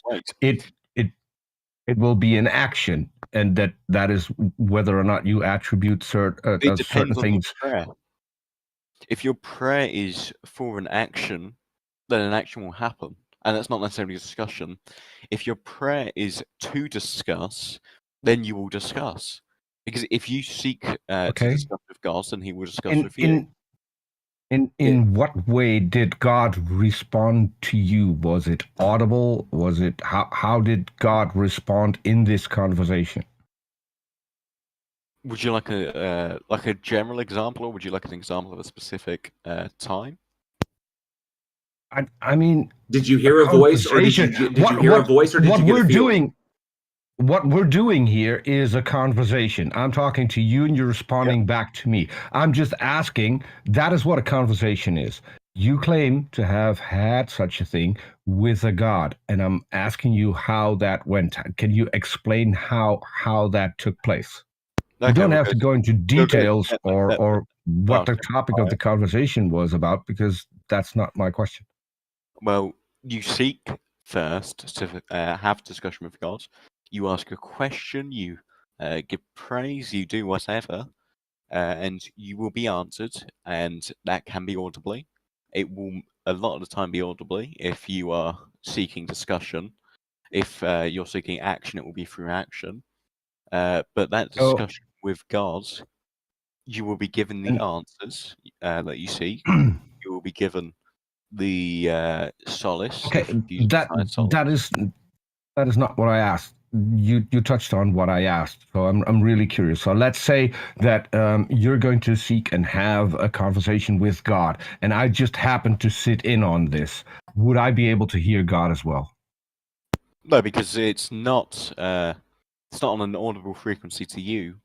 I mean, you've got to understand. If it's an audible frequency and you can pick it up, it's an audible frequency that I can pick up. You've got to understand it's interdimensional. If it's not directed at you, it's not directed at you. If the prayer is with God, unless obviously I can. But it's not audible. If I can invite you to the prayer, and if you accept that invite, then you are invited into discussion, and you can have that discussion. That is what I asked. If I sit in and if I want to listen in on this conversation, will God be audible to me as well? And you said no. Now you say if because I misunderstood your question. My understanding of that is why I tried to clarify is that you were, I don't know, sitting on a bus near me. Yeah. But there's a question that's come up in our YouTube chat audience. John Rapp is asking, he'd like to know what your view is on the Bible's position on slavery, genocide, world killing, flood, etc. Randolph, please, Peter, just a sec. But please first address what you're doing with Peter here, and then maybe get to that. I can move on to it once I'm finished talking to Peter. Well, yes. I'm still curious, because this would be cold hard evidence of a god. So I'd be very, very interested in taking part in one of your conversations. Is there a way that you and I could set this up so I could be present and listen in to your conversation? I can pray for you, and you can join in on that prayer. That's not my question. I think we all understand when people. My question. Hold on. My question is: can I sit in on a conversation that you are having with God? Because you just explained that if I get a certain invite and I'm open to it or whatever, I could audibly hear God. That is an experiment that I really would like to do. That I would really like to take part in, because the topic of this is, can you convince a god or goddess exists? That, to me, sitting in on a conversation between you and God, being able to hear both parties, that would be pretty convincing. Okay, do you have a church near you? I'll have to look, because they're closing faster than anything else. But it requires a church. I think an all-powerful God be directed to where he's sitting. It doesn't require a church. It's just a church is a good meeting place for discussion with God. Okay. Well, so when I don't think that you're in the Netherlands. So when are you going to be in the Netherlands and where? Because that might help with picking a church. I don't plan to come to the Netherlands anytime soon. Can we skip to the next topic? No, but if I go to a church, I can't sit in on a conversation that you're having with God, can I? Oh my God! Stop, please stop. We know what prayer means. They're talking to themselves in their head. We don't need to go through this topic for like an hour. I really want to go this route. Sorry. What? I really want to hear what Pato has to say. Ultimately, I get that. Ultimately, the question comes down, Pato, is by what methodology do you determine that you're talking to a God and not talking to yourself? How can you eliminate the possibility that you're just talking to yourself? How do you eliminate that? And there's no way that you can do that. That is ultimately where this is going to go. That's ultimately where this line of questioning leads up, is to how he determines the difference between talking to a God and talking to himself. No, I want to be there and witness this conversation, which is what I asked, and he said it was possible. So we can do this online as well. There's no problem that we couldn't do this online. What he means is that you can pray. I don't have to go to a pray church. to God. That's all he means. He means you can pray to God, and God may or may not speak to you. That's all he means. This is very, very obvious. We know how prayer works. We've all been religious at one point. I know that is what he means. It's not what he's saying, which is why I'm holding him to what he is saying, not what he's meaning by saying it. If that makes any sense. Please. The principle of charity, you imply the most rational interpretation of what the speaker says. Don't hold them to the literal words because that's unimportant. Principle of charity. Okay. Don't straw man. So it's not okay. So it's not possible to fit in on a conversation that you're having with God, Pato. No, it is. It is. If you go to a church, you see a person praying, and they invite you to prayer, you may sit and you may have a group discussion with God. No, is this person you? One sec. So Peter's asking. No, hold on. One sec. TJump, please don't interrupt. One sec. Because this is going to make... Peter, stop. You've gone over this a million times. I don't want to go over in this a again. line of conversation. Yes, stop. Please don't interrupt. Stop. Pato, is this person going to be you? Stop. The person that I'm walking into a church. Stop asking the same question. Going to be you? Stop asking the same question. Yes. He's asking, can he hear the voice of God and your voice? And you ask him a question, him an answer. He's asking, can he literally hear your voice and God's voice, trade information? That's what he's asking. If he seeks, so yes. So when can we set this up? Can you DM me on Discord so we can set this up? I don't plan on coming to the Netherlands anytime soon. I like how you preface that with confirmation bias, that if he seeks him first, then he'll hear it. Peter, just send him a private message. This show is not about scheduling events. Please just send him a private message. Do a Zoom meeting with God. Just do a Zoom prayer. Yeah. And it's weird that you had to preface that, Pato, with confirmation bias, that he has to be wanting to seek him first, that he has to essentially accept that he exists, accept that a God exists in order to find evidence for it, which is no different than confirmation bias. Warren, when you go to seek conversation with a friend, you don't just wait for them to come to you. You go and seek conversation with them. Yeah, but I know my friend exists. Sure. You don't have to know. I don't have to assume the existence of my friend in order to have a conversation with my friend. You don't have to know God exists to have a discussion with God. You just need to seek him. If you don't know God, but if it doesn't exist, then what am I seeking? You're seeking. This is a very convincing, man. Do you have any form of actual evidence? Like, most of us have prayed and been a part of that, so at some point in our lives, I was determined that it's nonsensical. Did you mean your prayer, or were you only praying because you were brought up? Are you saying that we were being disingenuous? Like, that's disingenuous. Literally, okay, it's like no true Christian. That's where you're going to go with this. But I'm not saying no true Christian. All I'm saying is you could well have meant your prayer and it not, and you not felt that it had happened. I'm just saying that a lot of the time this happens is because people were only praying because their family did so. Pato, I sent you a DM. I really want to set this up because you've raised my curiosity. I want to see this. Well, nonetheless, regardless, I mean, if you want to address what Randolph brought up about the horrific things in the Bible, or if you want to discuss the fact that it could be demonstrated that the Abrahamic Christian God does not exist. So either way, I think the Zoom prayer, I think that can be scheduled another time. Sure. I'll move on to Randolph, and then if I've got time, I'll move on to you. What does God's voice sound like to you, Pada?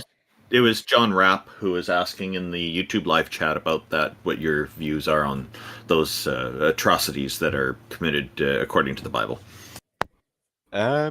If you could just give a list of atrocities, I can go through them one by one. Okay, what John Rapp is asking is he would really like to know your view on the Bible's position on slavery, genocide, and world-killing flood. Okay, we will do we will do all three. Slavery, the Bible's position on slavery is it is immoral. However, if you must be a slave master, you must treat your slaves kindly, and you must give them fair and good sustenance. You must give them a comfortable life. So if it's slavery, it's not fair. So that's already invalidated in my view. The assumption of chattel slavery, I think, is what's causing that. When it talks about slavery, you need to think of it more as serfdom than chattel slavery. Buying and selling of human beings is chattel slavery. Yes, that's not. Yes, you may buy your slaves from the heathens around you. That's chattel slavery. It was the same slavery as the transatlantic slave trade, just not about race. They just took them from the countries around them. It was literally generation to generation. There's a bunch of verses on this. Did you just ignore all the verses, or are you lying to yourself, or how did you get to this point? Well, no, what I'm talking about is when you look at slavery in the Bible, you have to assume it's serfdom because that is what was most. Why would we make that assumption? Because that was what was most done. You would buy and sell. However, it wouldn't be in the same vein as modern, chattel slavery, neo-slavery. It would be... Yes, it is. That's how chattel slavery was justified in the modern age, because it's in the Bible. That's where the justification for it came from. Have you seen the propaganda from the 1800s on it? It quotes the Bible. I don't. The propaganda that doesn't affect the Bible. That affects no. That comes from the interpretation of the text. You're trying to interpret the text another way in order to shine it in a more positive light. Well, no, I don't think it's a positive light. I think it's still bad. I think it's still bad that slavery what happened. However, it was still discouraged. No, it wasn't. There were rules for it, passed down. Deuteronomy, Leviticus. Correct, there were rules. But New Testament. There were ways to loophole your slaves into being your slaves for life. The rules were there to justify that slave masters, even though it was discouraged, treating your slaves fairly was still a rule that was given because God didn't want his slaves of righteousness, as you would call them, to be treated unfairly by their earthly masters. Which included beating them, but not so badly that they die within 3 days. Would you link a verse to that? I'm unfamiliar. Beating your slaves. It just seemed like God could have saved us all a little bit of trouble and just said in one of those commandments. Exodus 21, 20 through 21. Anyone who beats their male or female slave with a rod must be punished if the slave dies as a direct result, but they are not to be punished if the slave but they are not to be punished if the slave recovers after a day or two, since the slave is their property. All right, 1 second. I'm flicking to Exodus now.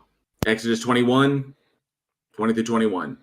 The fact that people are forced to do things they don't want to do in a slave-master relationship is sufficient for me to say, hey, this is slavery. But I also agree with the observations that have been put forward here, because the Bible does say very clearly, as J.L. Warren had just quoted, so that is slavery, it is chattel slavery.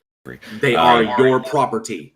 But the question was not about, the question from John Rapp was not about chattel slavery. It was just about slavery.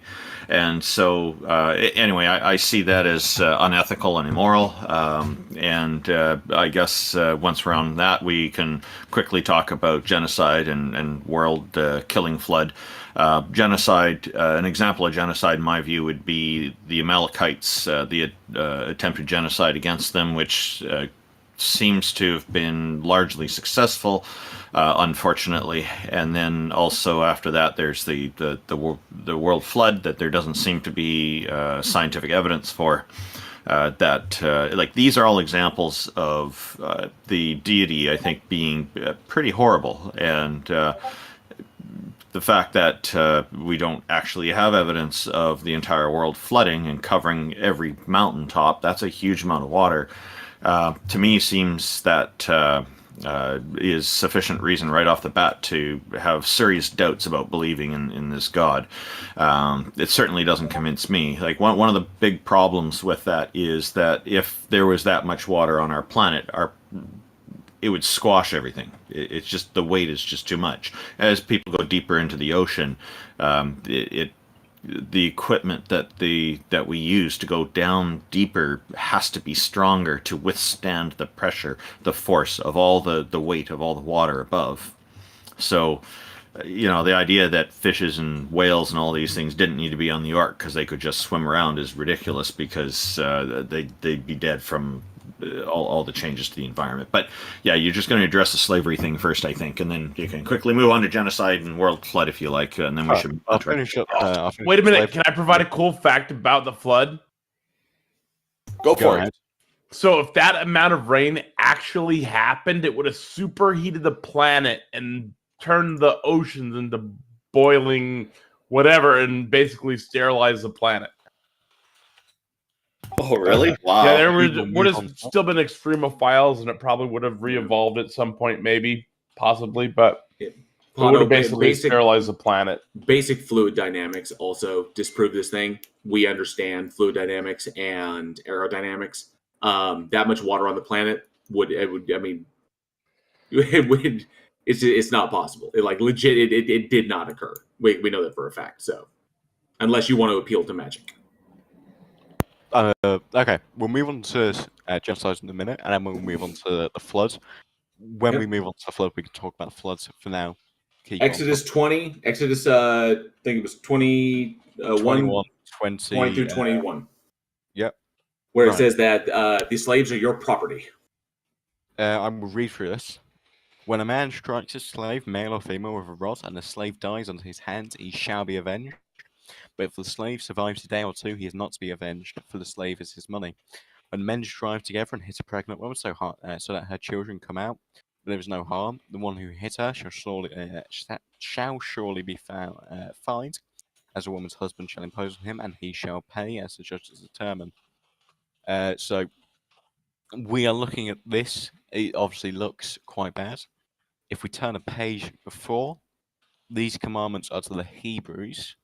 The Hebrews specifically, they were not to be put on anyone else, as obviously you may know. So where does it say that it's not to be put on anyone else? Well, this is Exodus. This is rules for the Hebrews escaping Egypt. Okay, but Taco's right. Where does it say that those rules don't apply to anybody else? These rules don't apply to anyone else at the time. They should apply to us now, because at the time, where's that distinction made? No, these rules apply. If they had just said this only applies to Hebrews, the whole slave trade of the North Atlantic could have been avoided. Listen, this applies to the Hebrews because the Hebrews at the time were some of the only people of God. The others would ignore them. These rules were not rules of sin. They were rules to keep the Hebrews in line, so they did not do what they did at the mountain and build Baal. So these rules were to keep the Hebrews from straying. They were not to keep the Hebrews from committing sin. So you're saying, in essence, God needed to imply barbaric rules to keep his chosen people in line because God did not trust that they could handle their own affairs. Well, Jael, what he had to do was he knew they were going to sin, right? And so if they were just beating people normally, that would be a sin, right? But if they're their slaves and there's specific ritual laws for this slavery they can follow, it doesn't matter. It's not a sin, right? I think that is heavily a misunderstanding. This is a shite God you're arguing for. I'm just going to say that outright. If you see laws of don't hit pregnant women and treat your slaves fairly, as barbaric, I think that's an issue with you. I don't think it's an issue with God. Where does it say treat your slaves fairly? Okay. Where are those words in there? The laws about slaves cover it all. I will quickly flick through. If you want to have a discussion among yourselves, you can have so. Are you just claiming that they treated slaves fairly back then, or are you claiming that the book said to treat slaves fairly? I'm claiming that God told them to treat slaves fairly. The Yes, Hebrews please cite that. Obedience to God. Please cite the scripture where God said, treat your slaves fairly. If you will give me a minute.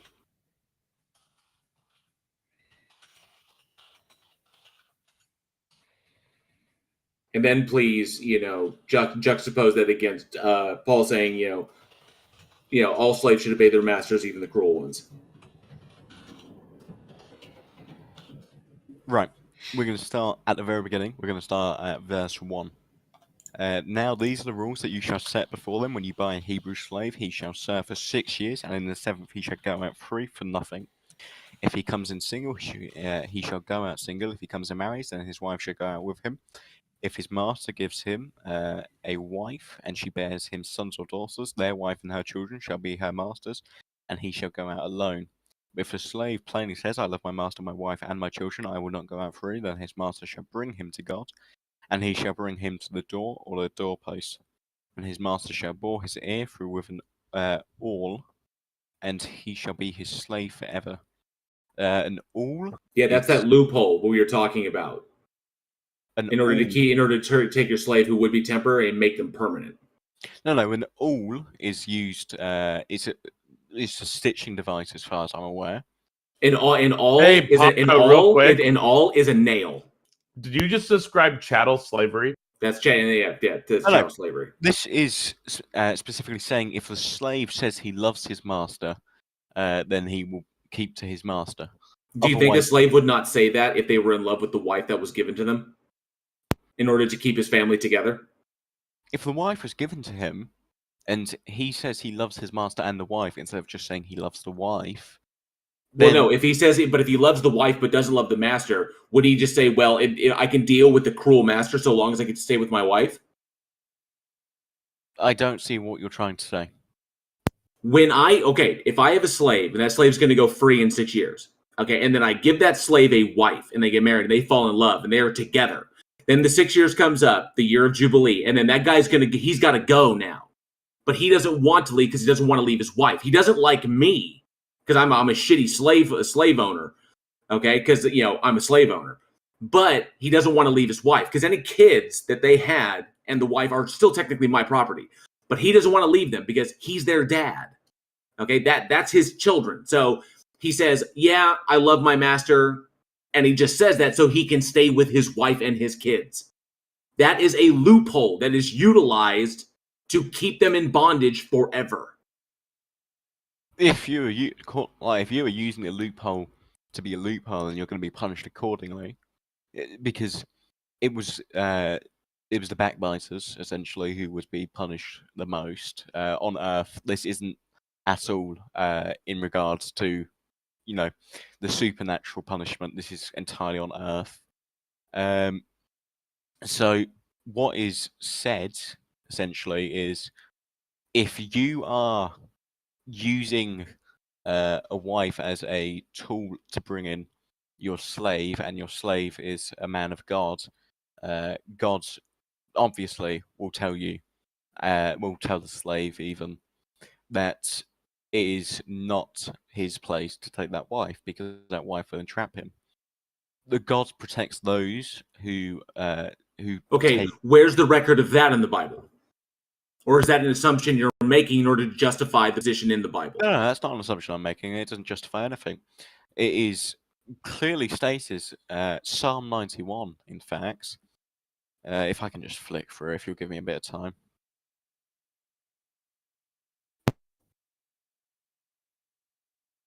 I just want to point out that if it wasn't for religion, there would be no more defense of slavery. We would not be going through this. It's the only last. Well, you know what? Bible study is a little boring on this, because it's already been pointed out that The system is a loophole. It's designed to ensnare people who normally would be in bondage temporary, to ensnare them and keep them in servitude forever. Okay, by giving them a wife, and then if they have kids, but the wife and kids are still mine, he's got to go free, but he doesn't want to leave his kids. So he says that he loves his master and loves his wife. So then I get to stick a nail through his ear, and now he's mine forever. This is a loophole system designed to keep people in servitude forever. It's because I give them a wife. Okay, if I was a slave and I was given a wife, and maybe I didn't really love her all that much, maybe we just kind of got along because we're slaves, but then we have kids and I love my children very much, I'm not leaving my kids. Flat out. They're my children. I'm not going to leave them just because it's the year of Jubilee. I'm not just going to abandon my kids. So, yeah, I would say, yep, I'm going to stay. I love my master. I love my wife. I'm going to stay so I can be there for my children. All right? Unless they're complete douchebags like, oh, nope, I'm free. I'm out. Peace. And then they just do. So I'm willing to bet that also happened. Okay? But this is a loophole built into the system that was predicated that is these are the rules set down by God. This is the way it is. This is why we're justified in doing it. This is all man-made up. This is all made up.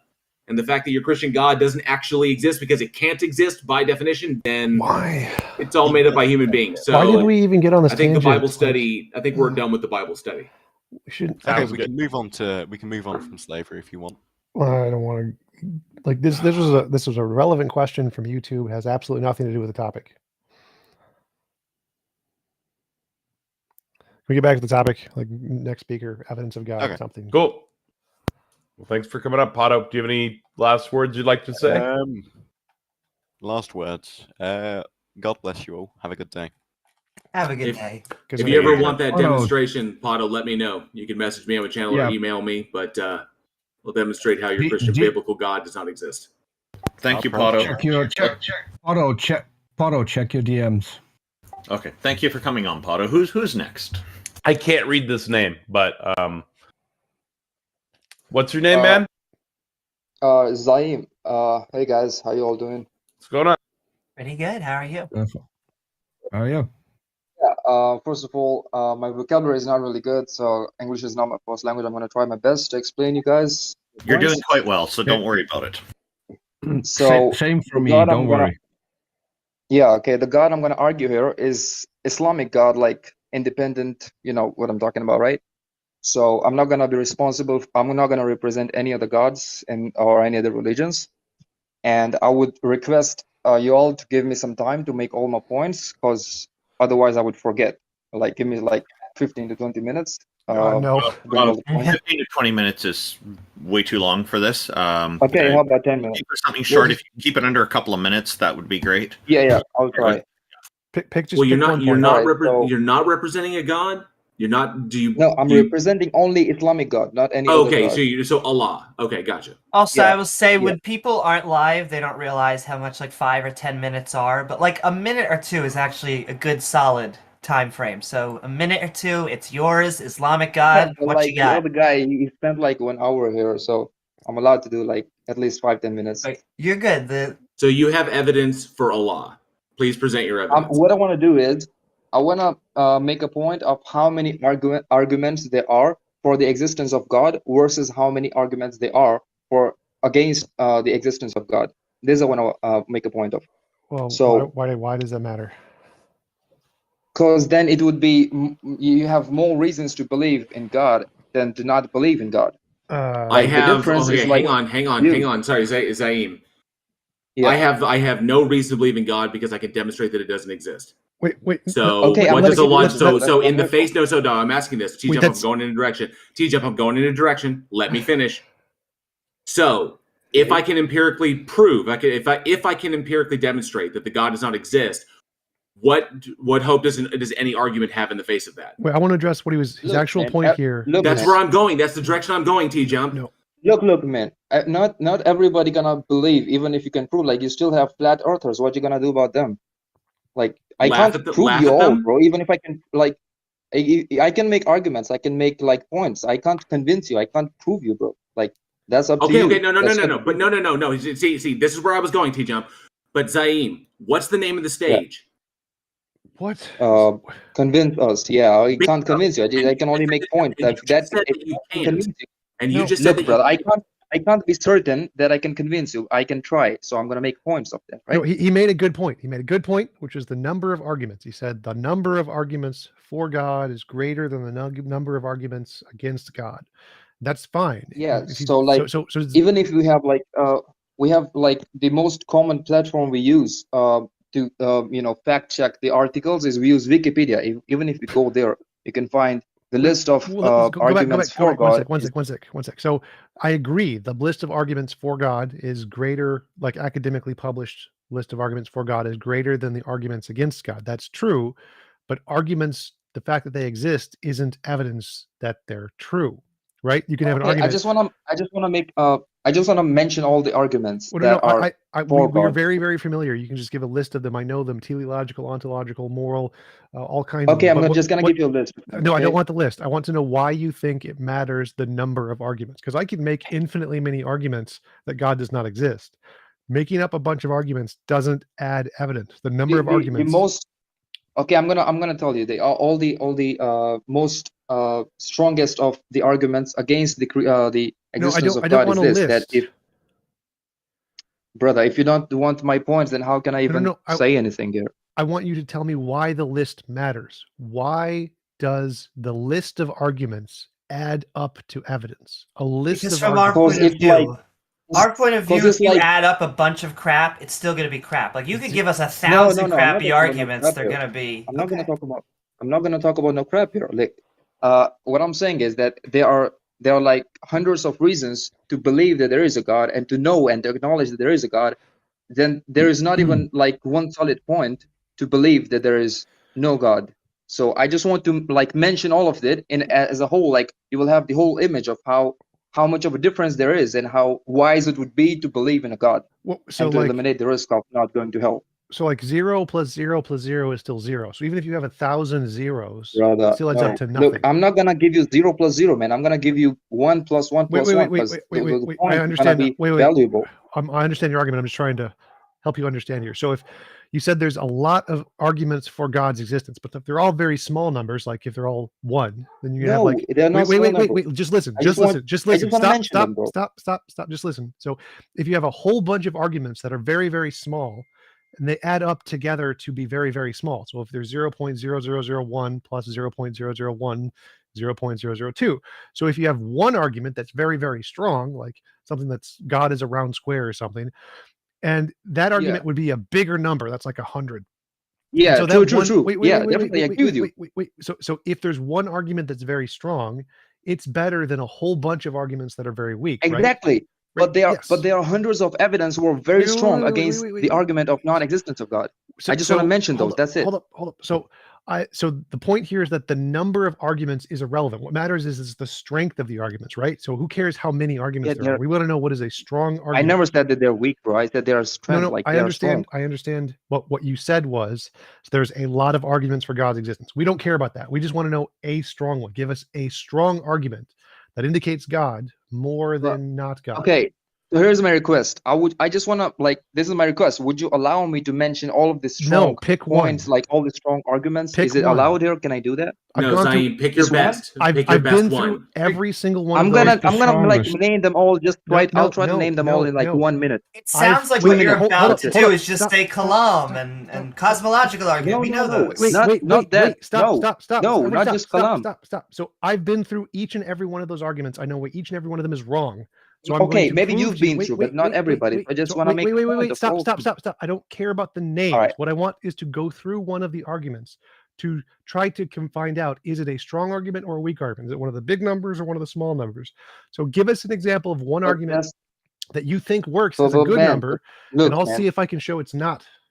Yeah, your best argument. Give the number one. Yeah, give your best one. Look, man, I'm not. Look.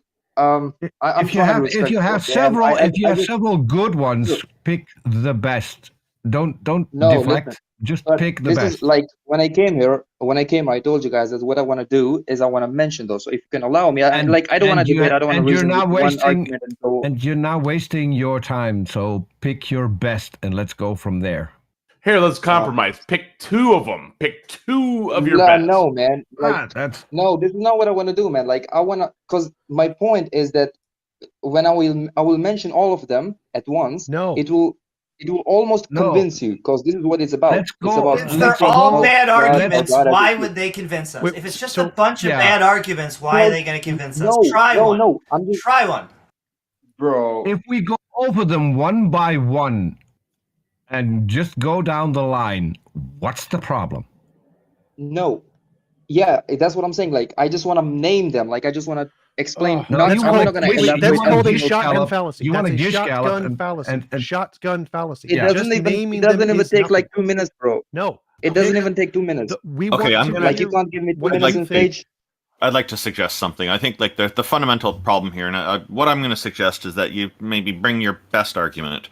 But what I'm going to say is that the problem here is you've got this idea of using statistics to decide on opinion statistics to decide on something, and TJump is correctly calling this the shotgun fallacy.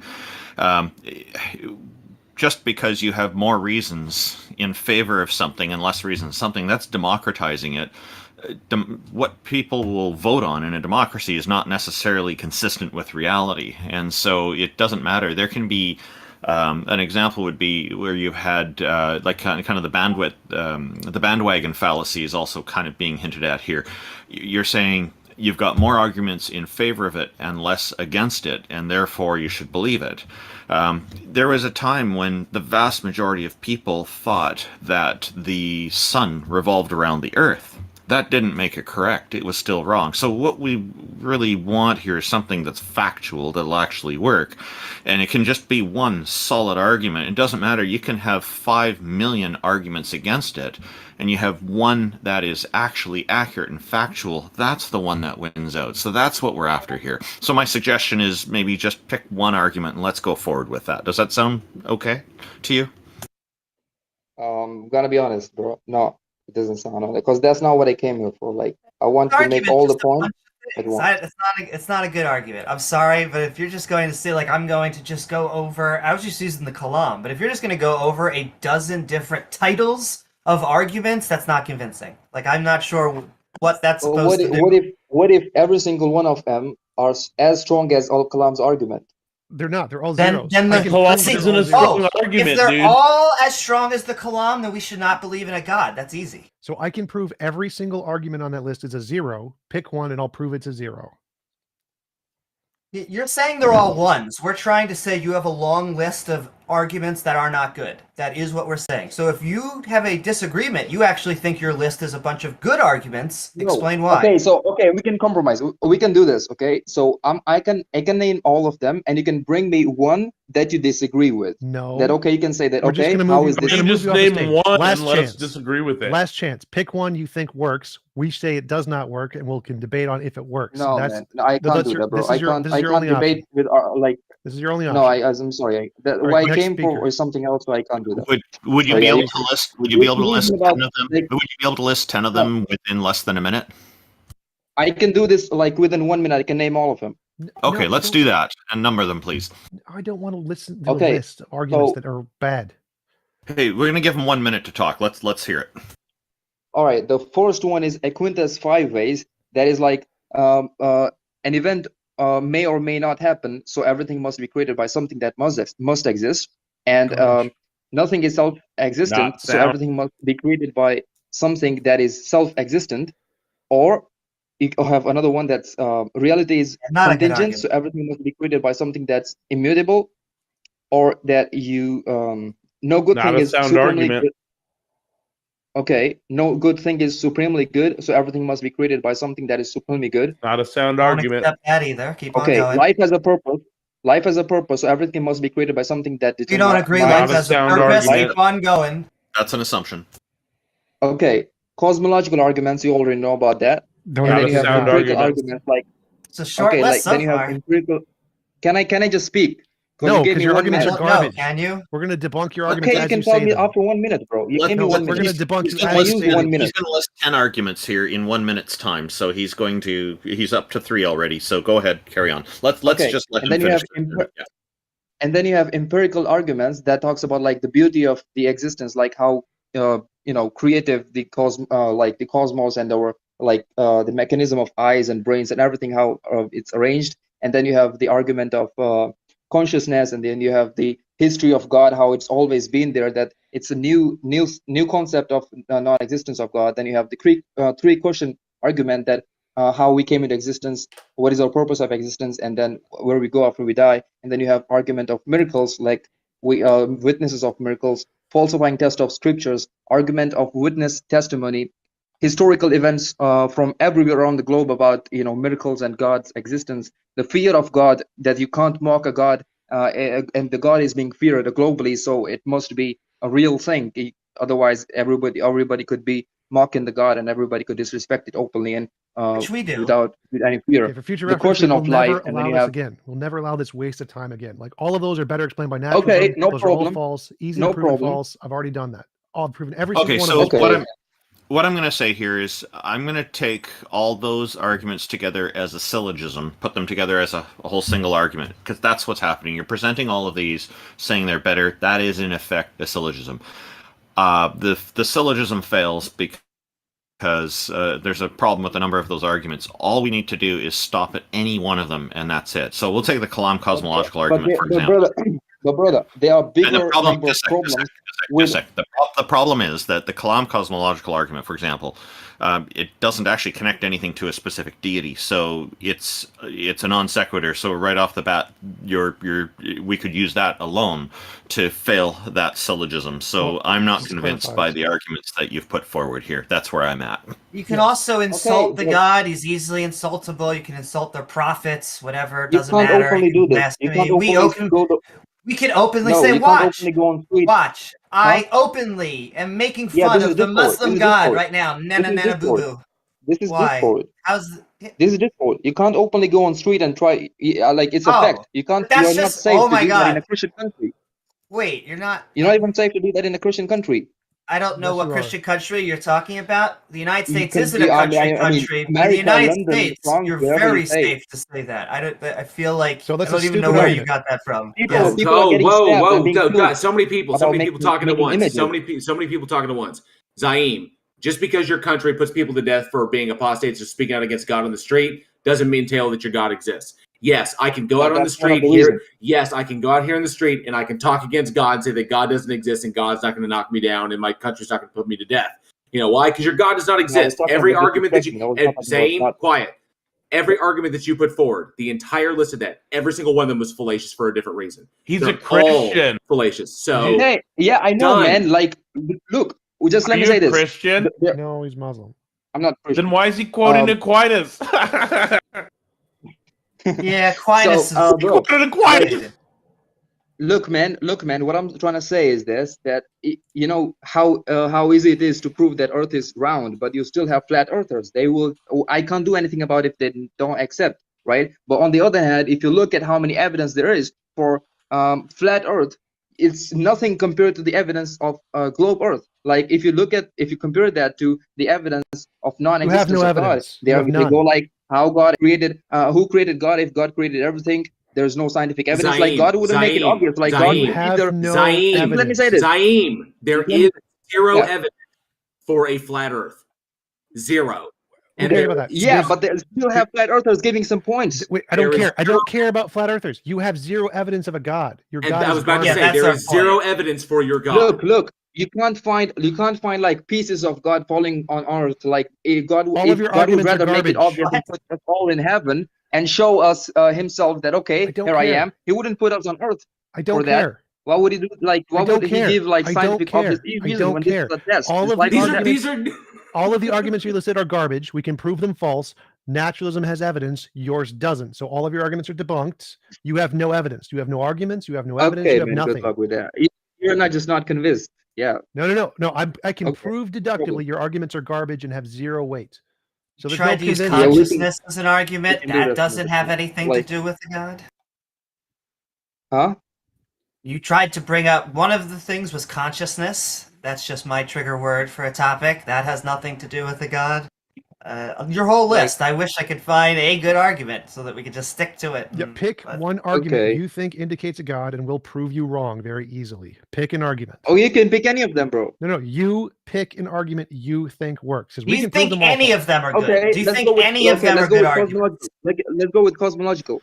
The universe began to exist. The universe has a cause. That cause does not have to be a God. It could be a quantum field. Problem solved. Doesn't indicate a God. No, tell me this. Okay, it's not a God, okay, but there are dependent things, but the creator must be independent. Sure, and the independent thing can be a quantum field that isn't a God. Okay, but if this independent thing has always been there, then why did something came out of as a dependent being at a certain point, like 1,000 years ago? Why did it happen 2,000 years ago? It was always there. It was always there. It was always there. Different topic. Different topic. Different topic. So look. If this independent being has always been there. Wait.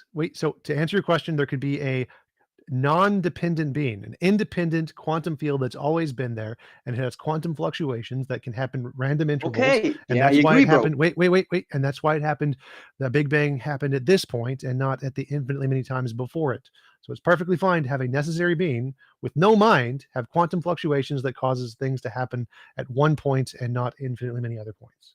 Yeah, but dude, but if this thing has been there forever and it was making changes, whatever quantum changes it was making. No, I did not say that. Yeah? I said that did not happen. Did not happen. So there's a necessary being that exists outside of space-time, and it created a one change at the Big Bang that had never happened before because of random quantum fluctuations, and that's it.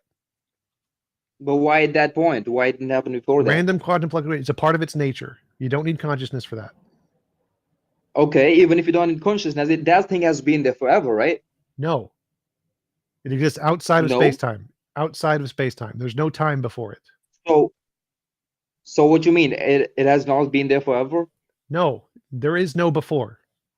Yeah, TJump's gonna have a problem if you you say forever. Because if you say forever, that implies time. So the quantum field exists at the exact same, like it replaces God. There is no God. Whatever you think God did, nope, not there. The quantum field did it, and it doesn't need a mind. It's just a part of its nature. No. Just tell me this: this independent being that you're talking about is a quantum mechanics or whatever. Quantum field. If it is always not being there, then like what's the case? Dude. It's like your God. Was your God always there? Yeah. Okay, fine. Then the quantum field was always there. Then why it happened at that point? Why did God do it at a specific time? Yeah, why'd God do it at that time? Because God made a choice. All right, and so this thing had a quantum fluctuation. Problem solved. But then why didn't it happen before that? See, that's not actually answering it's a part of its nature. Say God has a choice. Why didn't God make the choice earlier? Because that was his choice.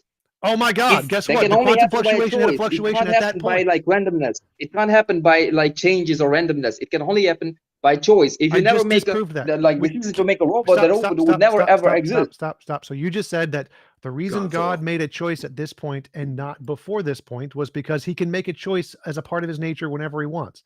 A quantum field can fluctuate as a part of its nature however it wants. Problem solved. Has an equal parity. No, but this has been there forever, my man. Like this is a problem. Yes, just like God. God was there forever. Quantum field was there. No. That's the same. That's the exact same for both.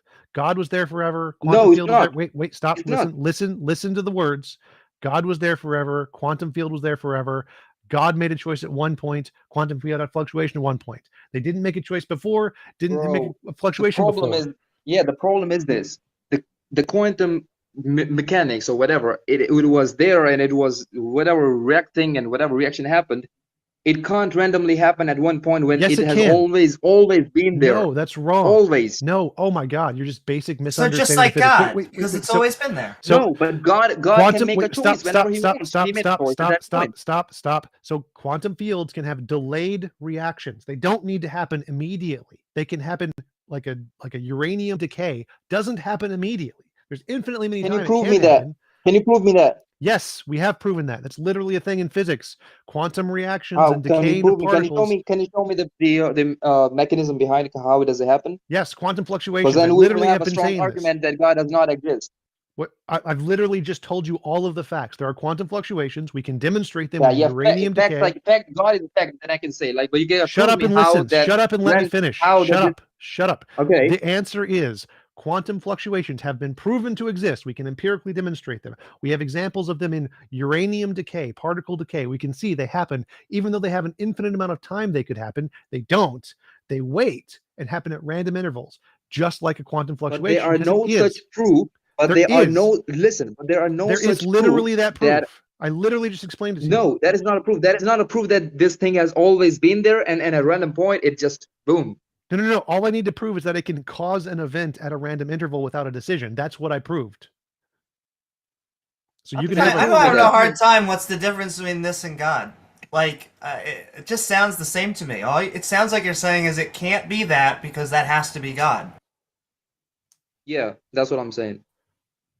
It's special pleading. So there's no evidence consciousness can exist without matter. There is evidence quantum fields can exist as a basis of reality.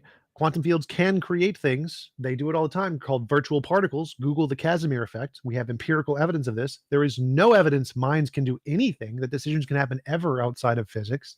So our hypothesis has evidence. Yours has nothing. I'm not saying nothing. I'm not saying it's just consciousness. Well, I also want to point out saying that it made a choice is not an explanation. If you ask someone, like, why did Bob go to the store? And you say, because he made a choice. Well, I mean, technically that is true. He made a choice, but that's not why he went. Maybe he needed milk. So you say, why? How did God? Exactly. Okay. Great. Now, exactly. If that quantum thing has always been there, then why did it need something else or some reaction at that point? This thing has been there. You're just denying the fact that it has always been there. No.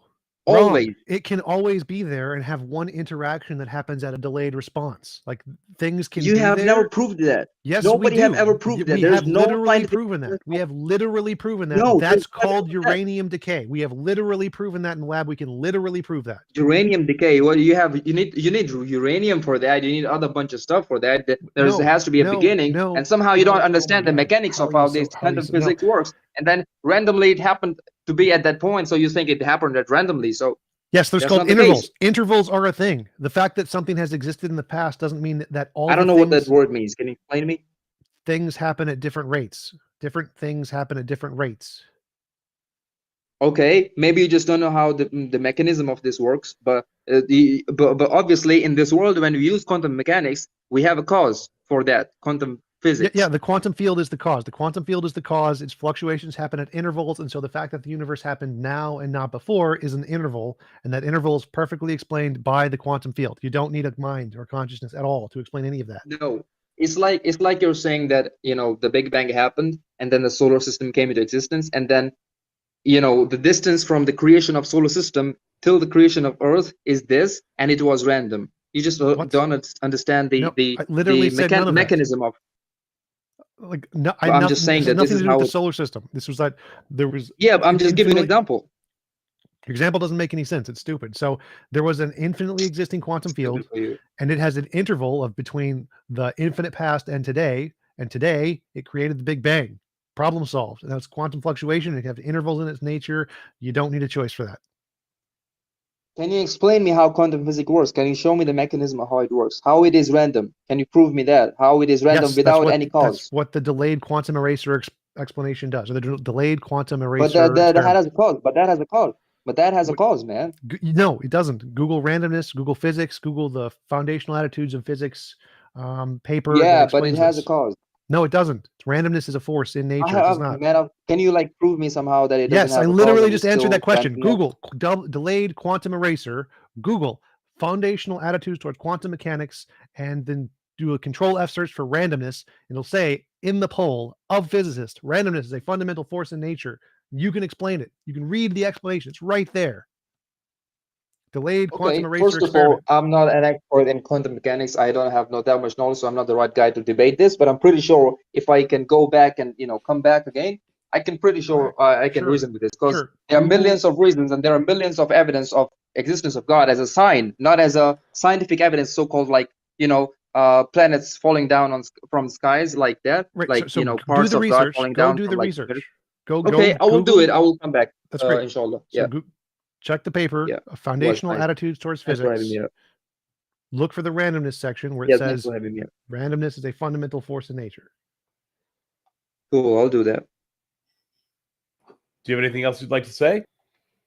No, I would just say that I would just recommend you all to read Quran, because that what we say is the evidence, like a miracle of like a living miracle. So I would just suggest all of you, because for example, if something goes trending on Twitter for 20 days, we take a look at what it is. This book has been trending for 1,400 years by 2 billion people claiming that it's the word of God. So it's worth taking a look at it. So yeah, have Cool. a good day, everybody, and Thank you, thanks for having me. Okay, thank you very much. I have read some parts of the Quran. I know that others here have read a lot more than I have.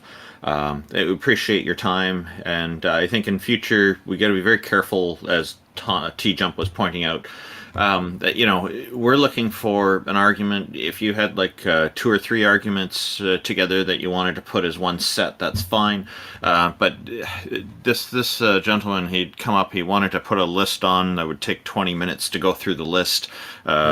That's just not what this show is about. That would be more appropriate for a show all of its own, where someone's doing a one-on-one with him, someone like Jail Warren or Peter DeTucker or even TJump if he was interested, I guess. Kind of have those kinds of shows. We're kind of looking for things that are a bit quicker than quite a bit quicker than 20 minutes here. Well, I thought it was... Oh, go ahead. Sorry, go ahead, Amy. My bad. It's just, it doesn't convince anyone, I think, to just... not to say a gish gallop, but to basically just shotgun out a bunch of ideas if you can't tackle them individually one by one. He could have had 20 great arguments, and all of them were amazing, but they're all separate. They all need to stand or fall on their own. And so I just think it's a poor strategy to convince us. Come back with your best arguments, maybe the 3 that really convince you and will convince others, and then we can talk about them. But Yeah, I appreciate it. I just thought it was interesting. I thought it was pretty much over when he admitted at the very beginning that he could not convince us. That was he just straight up admitted. He said it was a like argument. That's usually probably grounds for ending it right there. What was it, Taco? Probably do that in the future. He was like, it's a bad argument or something, and then he went and shotgunned an argument. Wait, So 2 things. yeah, I so want to say 2 there's- things there. First, Amy's right that lists are not evidence. They literally are not evidence. Just giving a list is not, there's no premises, there's no conclusion. It's a list. So it's a complete waste of time. Don't let people give lists. It's a waste of time. Second thing is, I disagree with JL that when he says that they can't convince us, that's not like an admission. They're just poisoning the well, saying you're just biased. That's what they mean by that. So it's not, they're making an argument. That's an argument that we're biased. Well, we recognize that, but if he's just going to admit that up front, then that should have been grounds for the end of the conversation.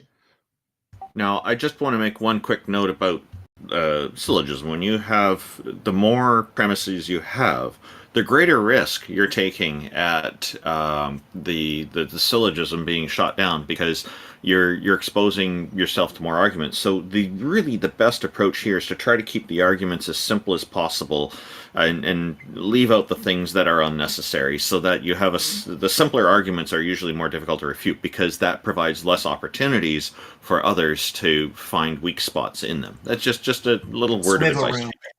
Sorry? Less wiggle room. You got it. So give us a tighter, better argument. We welcome it. And welcome, Glowy Zoidberg. I hope I've got your name right.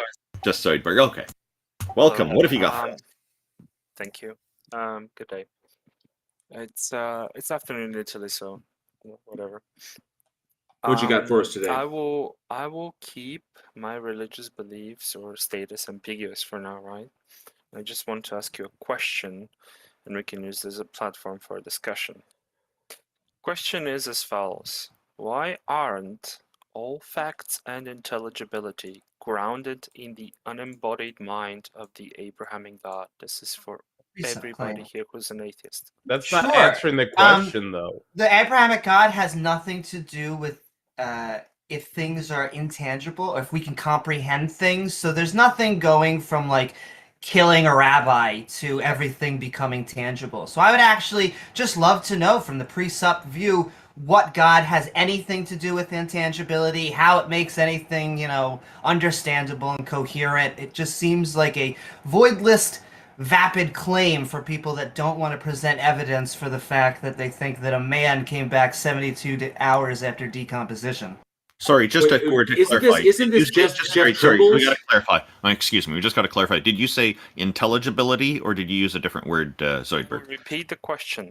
Why aren't all facts and intelligibility grounded in the unembodied mind of the Abrahamic God? Because it's grounded in quantum field, or the quantum field.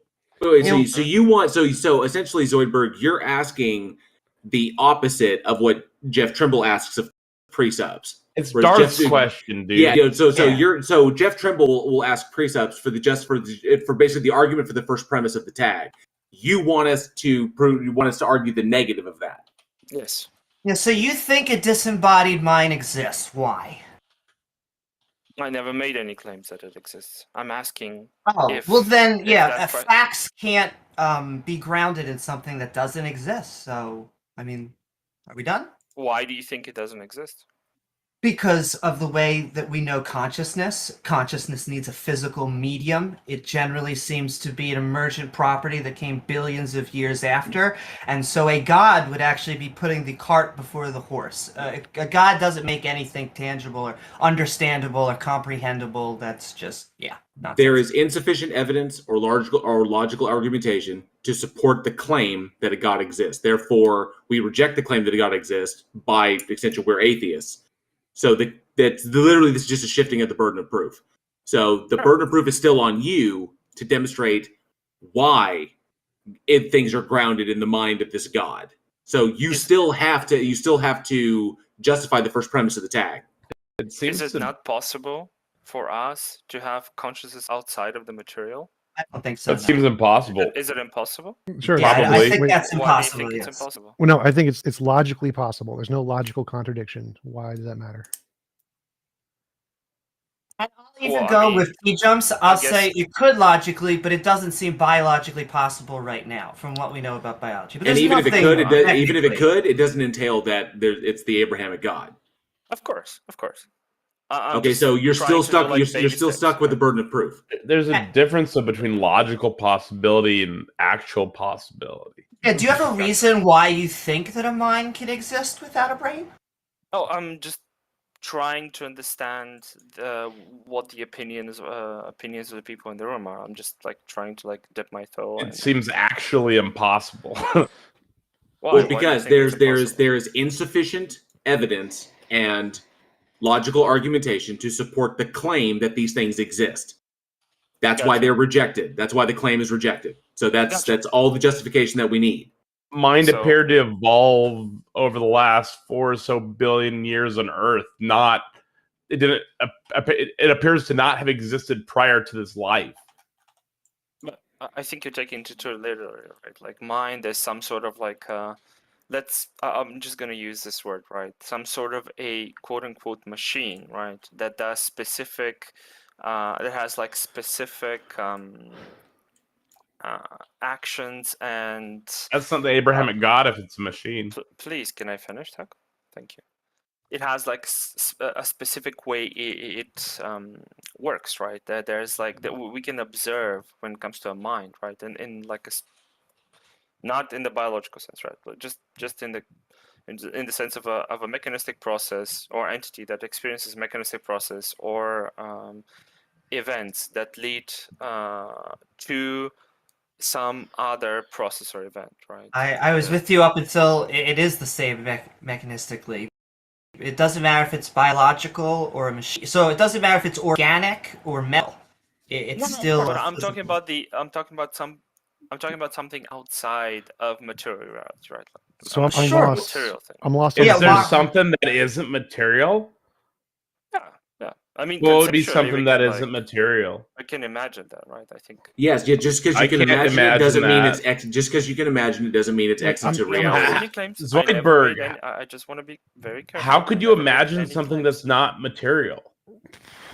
Well, that's incoherent. No, it's pretty easy. We can imagine plenty of things, like unicorns are not material. But hold up. I don't understand the point of anything you said. I've lost any recollection of what a point of the conversation is. What is? No, I'm just trying to understand why why is it impossible for intelligibility and facts to be grounded in the unembodied mind of the Abrahamic God? It's not impossible. It's possible. There's just no evidence for it, and so believing it is irrational. But you would probably say, sorry, TJump, go. Oh no, I was just basically interrupting to agree, so I probably shouldn't have done that. But it's pretty much what I said. There is insufficient evidence or logical argumentation to justify the belief, so it's irrational. So that's why. So go ahead, Chloe. It's Okay. Yeah, sure. There is not enough belief. There is not enough evidence to justify that belief. I completely agree. Okay. I would remain skeptic of the existence of the unembodied mind of the Abrahamic God. I think that's a fine position to have, don't you? I do. Sure. What do you think that entails when it comes to like, well, let's. I'm gonna make a huge leap. What do you think that entails when it comes to like real world behavior, right? That the Well, responsibility for our lives are our own.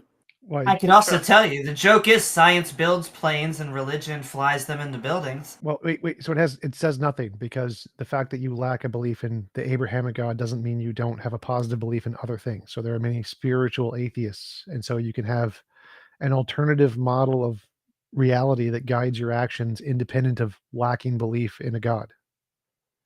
But you can TJump. We can pull it like to a higher like to into like a bigger picture type of a scenario, like a bigger scope, right? We can say just a God, right? Doesn't have to be the Abraham, the God of the universe Right. or whatever, right? Right. That's why I said there are atheists who are still spiritual. So there are concepts of Sure. morality, concepts of purpose and meaning without a God. So even if you have no God at all, and you're just contrasting God worldviews versus no God worldviews, they can still have equally everything.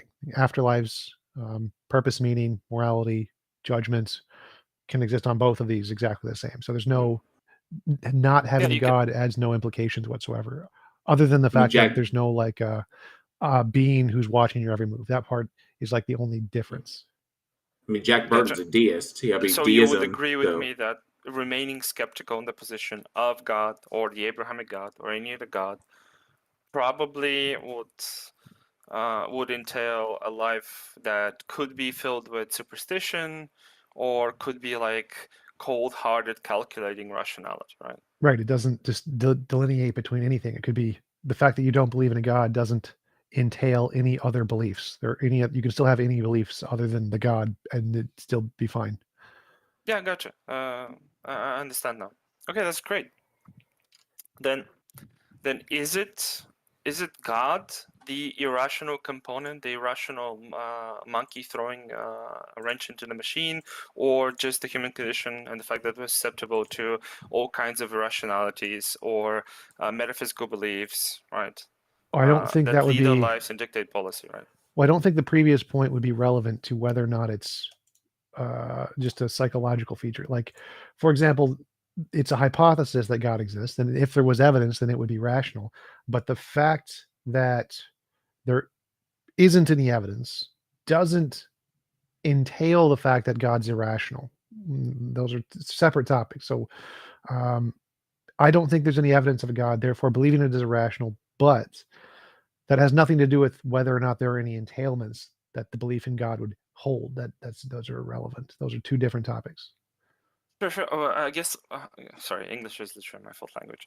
I guess what I'm trying to say is that if humans are as irrational with or without God, then what is the argument against like belief in God, right?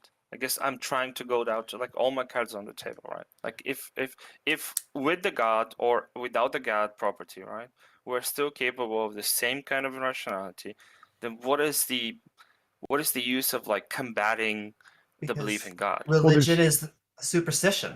And so it actually is a way of us undercutting our own. If you accept one superstitious belief, you open yourself up to not only accepting other superstitious beliefs, you also cut yourself off at the heels for criticizing other people who take superstitious beliefs. Yeah. Well, irrational beliefs tend to lead to irrational behaviors. Well, wait. So his question is that if we can be equally as irrational as theists and as atheists, then why should we eliminate the irrationality of one belief? Well, that doesn't make any sense. Like, obviously, if you're irrational in 10 ways and you can reduce that by one, you should. So it doesn't make a difference if we're still irrational in other ways. That doesn't mean it's still not a good thing to eliminate one irrational belief. Sure, but what if it's like a spectrum, right? Like what if we have like 100 irrational beliefs and one of them is God, right? We remove one, we're still statistically very much as irrational as we were, right? No, Yes. because then we've So you guys eliminated believe one. like So removing we're God one. is a If huge we component. have of 100 irrational, not a small one. irrationalities, if we have 100 irrationalities and one of them is God, when we eliminate that completely, now we only have 99. Right. But it would seem that, I guess like it will make like a small difference, right? Well, But the amount still, of the fact difference doesn't mean it's not a difference. So if you have 99 splinters and you Sure. remove one, that's still a good. So you've still moved in the correct direction. So there's still an argument that you should eliminate the one irrational belief more than or you should obtain the 99 irrational rather than the 100 irrational, and so that would be an improvement. So even if we were equally as rational, getting rid of one irrational belief is still a good thing. And so in and of itself, that would be an argument for why you should. Would that be a meaningful change? You mean like in the way that you live? In Probably the not. way that you live there. But that's separate from the argument, because the argument that you should get rid of it is because it's one less irrational belief. It's not that having one less irrational belief would improve the way you live. If that was the argument, then that argument would not be as sound because it wouldn't make a meaningful difference. But since the argument is simply that you want to hold as many or as few irrational beliefs as possible, then eliminating one irrational belief would be a positive. Gotcha. By virtue, by eliminating that irrational belief, then any irrational behavior that would be justified by that irrational belief, you have also eliminated. So, Gotcha. By the way, TJump, huge fan. I'm an atheist. What do you guys think about Jeff Trumbull's argument? Who?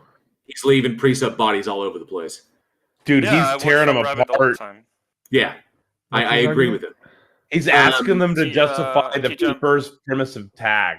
Yeah, it said basically, what is the argument for that supports the first premise of tag? And it's like, what is the argument that all intelligibility is grounded in the Abrahamic God? And intelligibility. Yeah, why is that? And so he's asking for a justification for that What's the first first premise, premise? and no one's been able to answer it. What's the first premise? What's the first premise? Can somebody like pull it up, please? Tag trans. God. God is a necessary precondition for logic and morality. For intelligibility. So if that's literally what everyone asks every precept. Yes. So I guess I was asking, what is the opinion of this from? Okay, yeah, so God is a necessary precondition for logic and morality. And then what is the justification for that? He's What's in the right argument to ask that for first the premise? justification. I mean, of course, but I guess I was asking is that what like outside of, because I'm curious, I'm kind of new to debating this, right? And as far as I know, there are two types of theological, like pro metaphysical existence, theological positioning, pro God, right? In the case of the Christian God, right, which is one is evidences and the other is presupposition, right? And the fact of the matter is that, sure, if somebody's using presuppositions, Jeff Trumbull's argument's pretty good. I agree.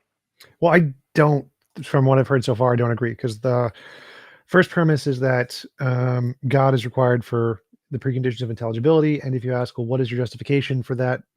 If there's a competent precept, they're going to say any alternative will lead to contradictions. That's going to be their justification. Well, that's Can you explain that? that's Van Til's response. That's how Van Til justified it. And he was doing that in order to avoid an infinite regress of causes or motions. Can somebody explain that for me? So like they're saying that if one of the common examples is that if you appeal to naturalism or whatever, you have the problem of induction, you can't solve the problem of induction. Therefore, it doesn't count as a precondition of intelligibility, because in order to count as a precondition of intelligibility, you need an infallible justification. But there's a problem of deduction too. Well, it's not the point. Obviously, they're making stupid arguments, but the point is what they do is they say there is one of the biggest problems in philosophy we haven't solved yet. Since your worldview doesn't offer a solution to that problem, it's not an infallible justification. Therefore, it can't offer a grounds as a precondition of intelligibility. Doesn't it have to be just good enough? You just repeat the same argument back though at deduction to them, and you're at a standstill because neither induction or deduction or even abduction would work. Well, you just say that your God can't do it either, but that's separate to the argument, because the way the argument tree would work is first premise is God is required for intelligibility, and then you take this guy's argument, I forgot, it's John or something. What is the justification for the first premise? They would reply, the justification is that any alternatives lead to a logical contradiction. And then you'd ask, what is the contradiction? And then the contradiction would be that in order to count as justification, you need infallible knowledge, and this doesn't offer infallible knowledge because of problem of induction or Gödel's completeness theorem or problem of universals, whatever. They're just going to offer one of the big philosophical problems, and that would be how their argument would work. So there is a way to answer it? Yes, it's a very easy there's way. a correct argumentative line we can use when Jeff asks you this. Yes, it's just say that any alternative will lead to logical contradictions would be the response. I would say they have to justify how they know it to be like God and not a sufficiently powerful enough entity. Because they're saying specifically it's this specific thing that is the thing that grounds all things. Now, we could say, sure, there may be a thing that grounds all things, but what's the justification for saying it's the Abrahamic God? Just because you define the Abrahamic God as being this thing doesn't mean that it actually is. Well, that would be the same thing. They just say that anything other than whatever hypothesis they think would lead to a logical contradiction in acting as the justification. It's literally just defining it into existence, though, isn't it? No, because if it can be the case that there is something that as a solution to a problem and everything else entails a logical contradiction. There's no problem with that. And if it's true, then that would count as a justification. So their argument structure is valid and sound it's valid. So if it was sound, it would be true. It's begging the question.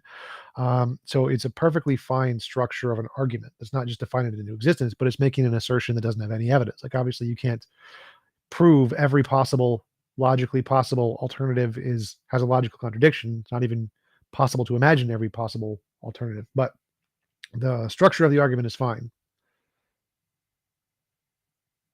But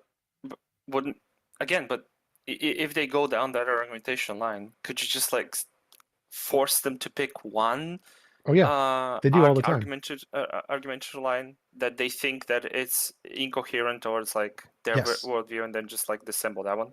Yes, that would be the next step. That's what I do in my arguments with precepts, because they'll normally mention the problem of induction, problem of underdetermination, Gödel's incompleteness theorem. They pick just any of the unknown problems in physics, and they'll say your worldview can't solve this, mine can, and then we discuss that. So that would be the next logical step in the argument. Gotcha. I guess but wouldn't that put you on the defensive? They would give you an argument, and they'll say, yeah, you cannot provide sufficient or coherent explanation about this anomaly, right? Yeah. So therefore, the onus is on you in terms of your worldview. Then you ask, how does your God do it? Kind of seems unfair, right? Well, no. Then you ask, how does your God do it, and then just mirror the answer. Oh, gotcha. Well, I guess so. Yeah. Okay, thank you. That's it. Thank you, guys. You've been lovely. Thanks, Zoidberg. We're good one, man. Oh. Thanks for coming by. Who's next? We've got Kaz Beats, who's been in queue for a while, and then Otangelo.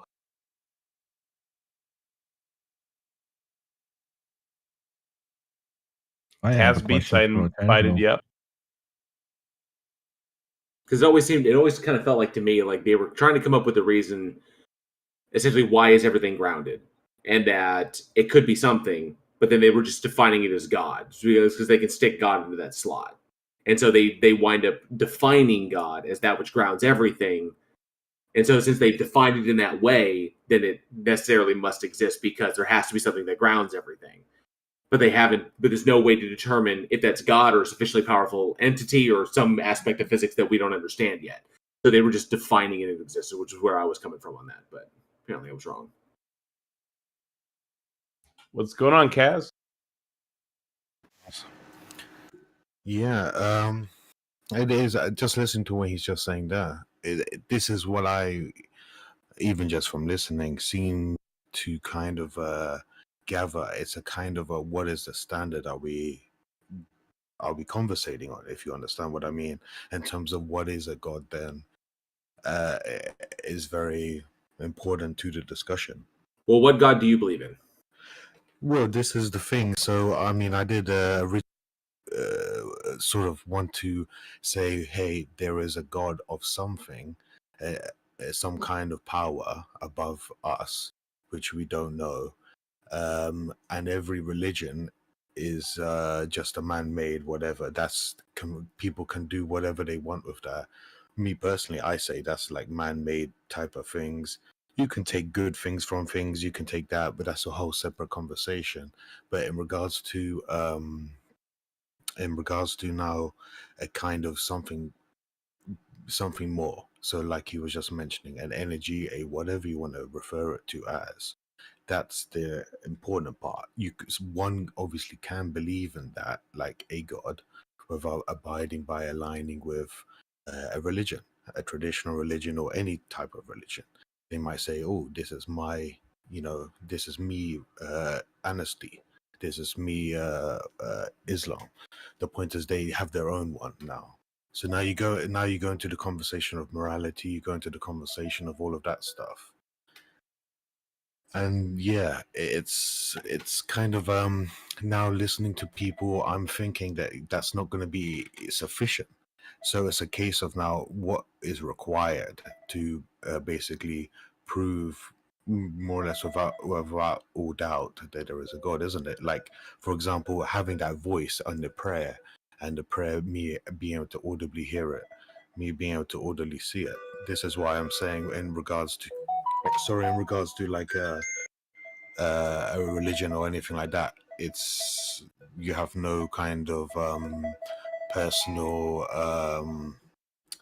sort of belief in it, trust in it, faith in it, whatever.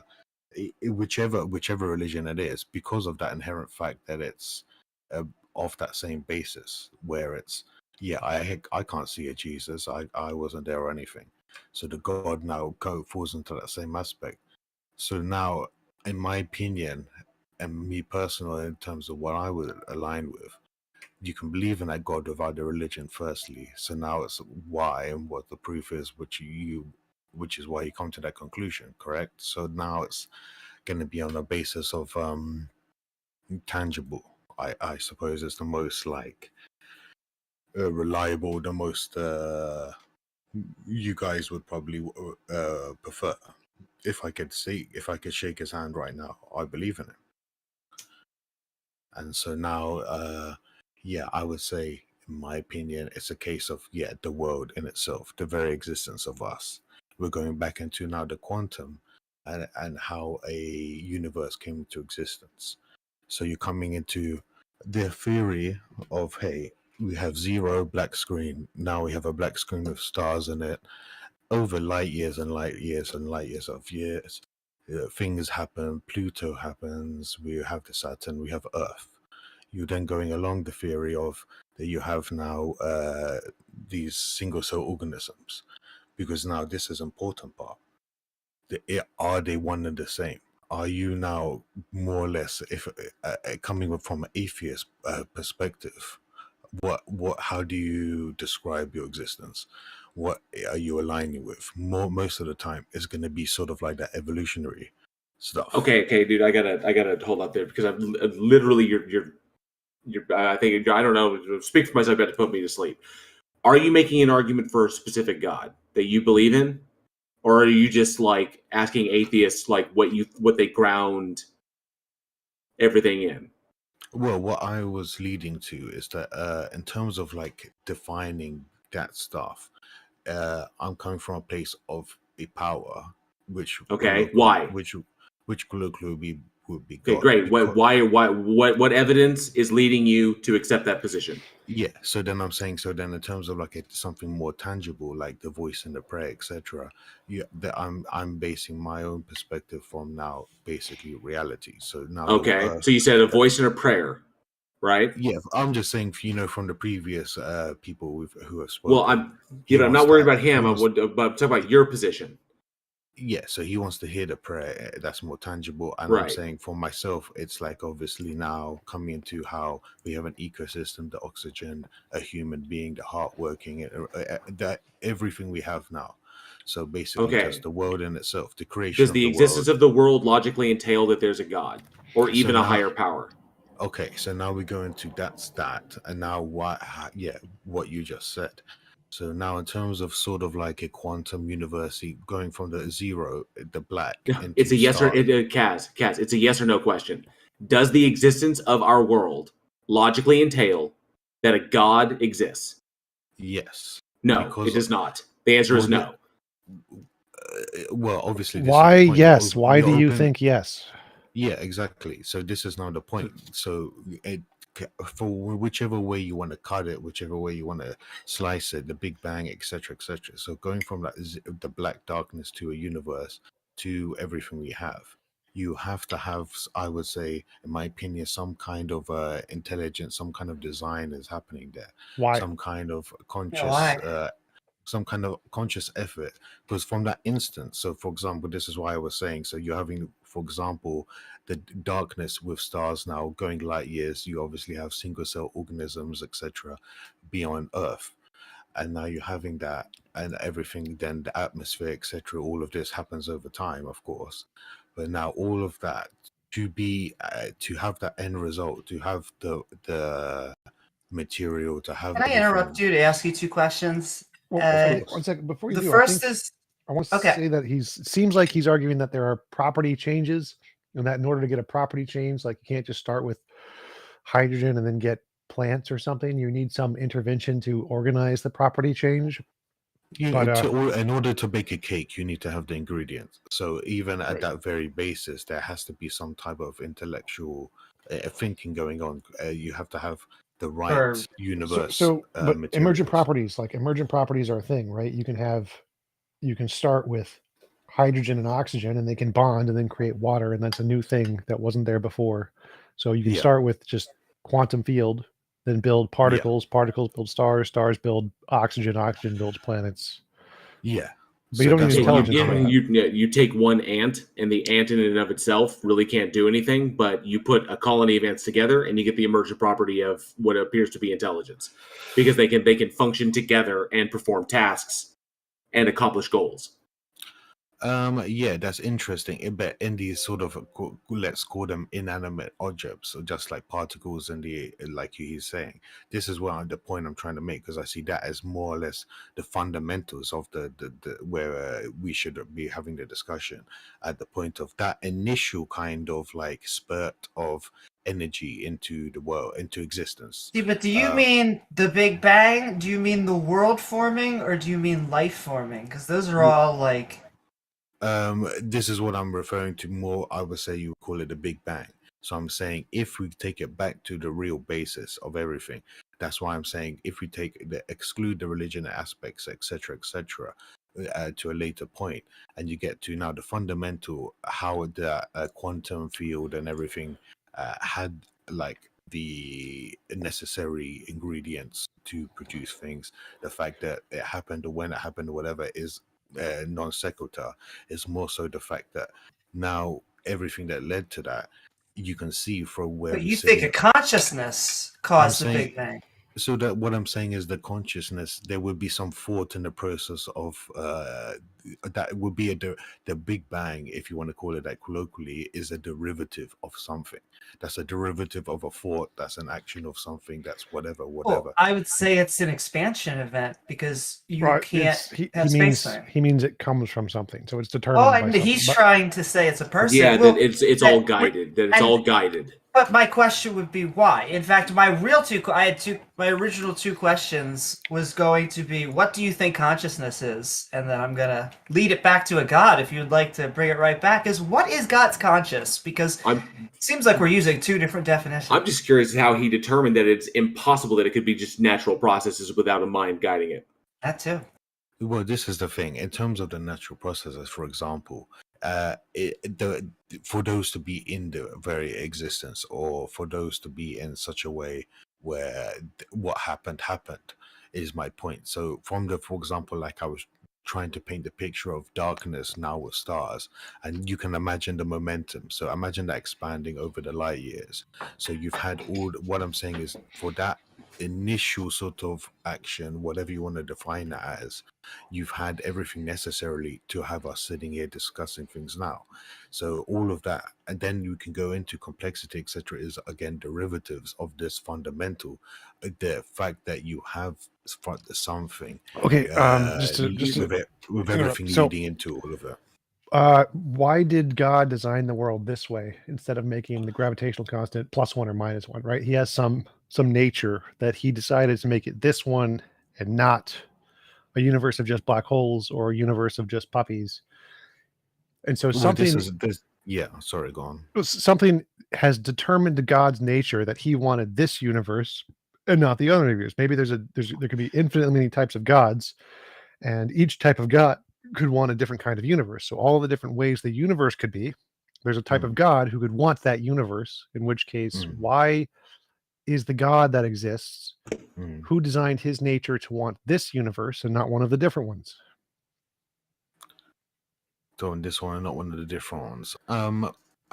I don't know. I feel like it's sort of me. It would be just me speculating on something. But it's kind of, I would say, I don't know, it sounds more like, does one believe in like a one god or multiple, or just to clarify, so what I'm asking here is that when we look at the universe, there's a million ways the constants could be, right?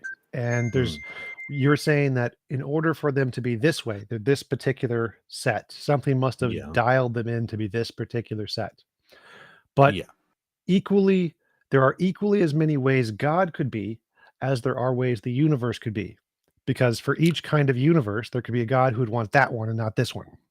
And so there's a one-to-one correlation between types of universes and types of gods. And so if this universe is finely tuned to be this combination, then the God must be finely tuned to like this universe as opposed to a different universe. I mean, but then you're accepting the existence. Would you agree in that statement? You're Wait, accepting the existence. Would you agree that you will be? It sounds as if you are accepting the existence in that God? statement you just made. Yeah. No. So the point here is that the same problem that you're describing, which is a problem that there's a whole bunch of different possible universes, and we're in a very little narrow range. And so something must have picked one option out of the infinitely many options. That same problem applies to God. There are infinitely many ways God could be, and there seems to be only one option of God that was chosen, which is one who would like our universe. And so the same problem you're describing would apply to God himself as it does to the universe, because there's a large spectrum of possible universes, large spectrum of possible gods, and there's only one of them, and it picked this universe, just like there's only one of our kind of universe. So the same problem applies to both.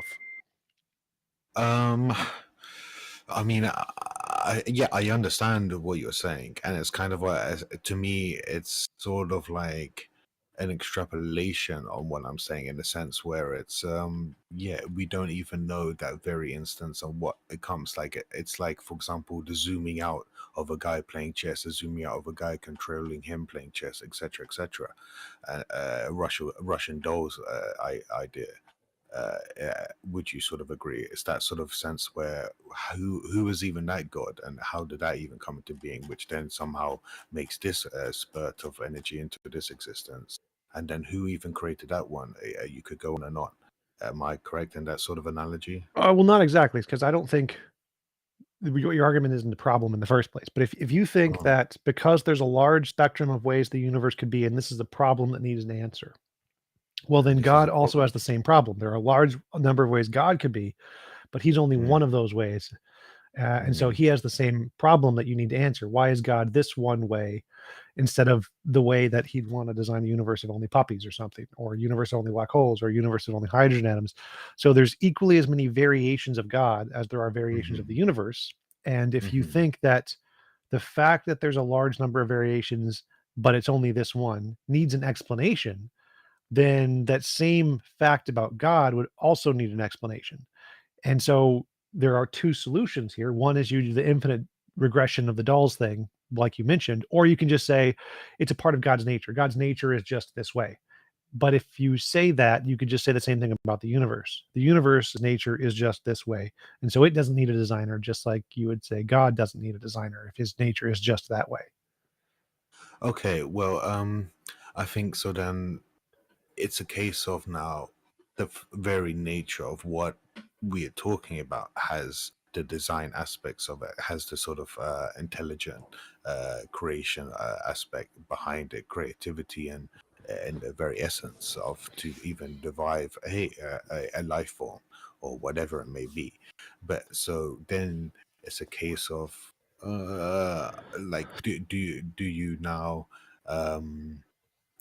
do you now just accept that it's kind of this energy, or it's like it's not secluded to, or it's not a one type of thing or whatever? Because obviously it would be the Russian doll, which I don't know. It's of course not necessarily explainable unless you just say it's just it would come to an end. It would be one religions. I Yeah, so assume. I think there's one thing. I don't think there's a Russian doll. I think there's just a quantum field, and that's the fundamental nature of reality. So no Russian doll.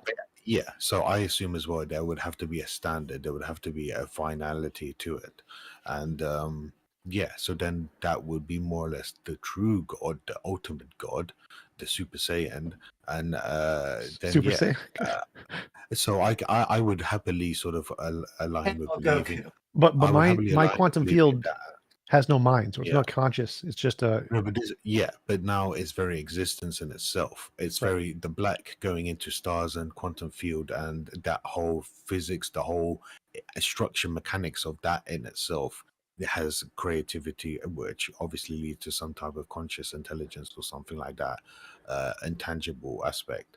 And so even that and how it functions and how we've obviously over centuries somehow figured it out or somehow have an explanation in the textbook.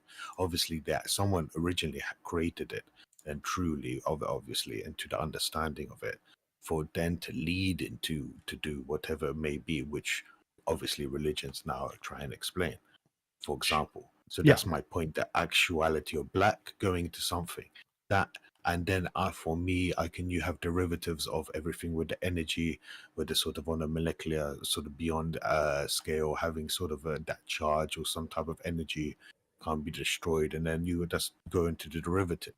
So now it's a case of, do I believe that very just innate boom momentum blast of energy on your screen, that is something that's caused that?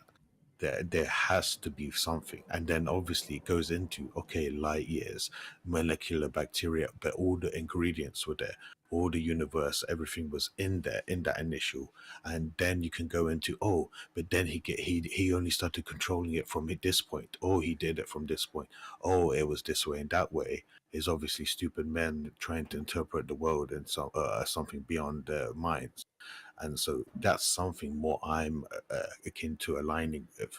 And then obviously derivatives, what I would lead on to is that in terms of believing that, and then we go into a Big Bang, because now the evolution comes into it, and then how that's being portrayed and things and how all of that align. You go into just, a logical, rational type of way of looking at things, perspective of just the information you have now at your disposal. There seems to be just more leaning to one side. There's always been cultures looking at whatever way and all of that. Again, wait, what is leaning? What's leaning that way? Because I don't see anything leaning towards the mind thing other than our biases. Well, this is what I was gonna say. Like in terms of like the bias aspects, the kind of interpretation aspects of a sun god, for example, that's not the discussion, because you have to come from that original point, the foundation of that initial click of the finger into stuff that is now, hey, something has to have done something. There has to have been something there. I think in the past, you first have to get past that point. Yeah. In the past, we used to anthropomorphize lightning, and so we said Thor makes lightning. And I think right now we go, hey, universes. Yahweh creates universes. I think it's the exact same thing. Well, this is exactly my point. So we're never going to really be able to describe it, but it's a case of that. Do I, in my mind, logically, rationally sort of see that kind of instance of just things coming into being for that quantum thing with the Kaz, I'm sorry, dude. I gotta ask you. Yeah. Everything that you've just posited, all of this, how is this not an argument from incredulity? Well, it's a case of, first we have to establish that would be, in my idea, that's the basis. Is there going to be some reason for all of these everything else? Okay, so functions like the how would you determine there's a reason for anything? That's going to be, I mean, it depends. I guess a philosopher might interpret it, and it's going to be the perspective of the person, etc., etc. So it's subjective. Yeah, or you're going to have to say, or this is where I'm going to say that, in a sense, it comes with the information I have at my disposal throughout the history, etc. It just looks to me like there's everyone is okay. So is it possible? Is it possible for all of this to be the result of natural process with no mind guiding it? Yeah, but mind, I mean, I'm saying that there would just be, someone had to give the right ingredients for the cake. No. All of it is natural. No, all of it is natural process. No someone, no mind, no agential action. It just occurs naturally. And that all of this, life, planets, stars, all of it, is just an emergent property of the universe. No agential reasoning or planning behind it or direction. Is that possible? Of course, I'm not arrogant to say it's not possible. Okay, so why is it not possible? Because otherwise it's just an argument from incredulity. It would be, I guess, from the science and the understanding as a human. Now it's a case of the fact that we have, for example, life being on Earth, and the things that we have, how we have no sort of reoccurrences of any kind of observed man-made sort of man or earthly, I should say, level. There's not any repeatable earthly like representation of something which is okay. It was dude.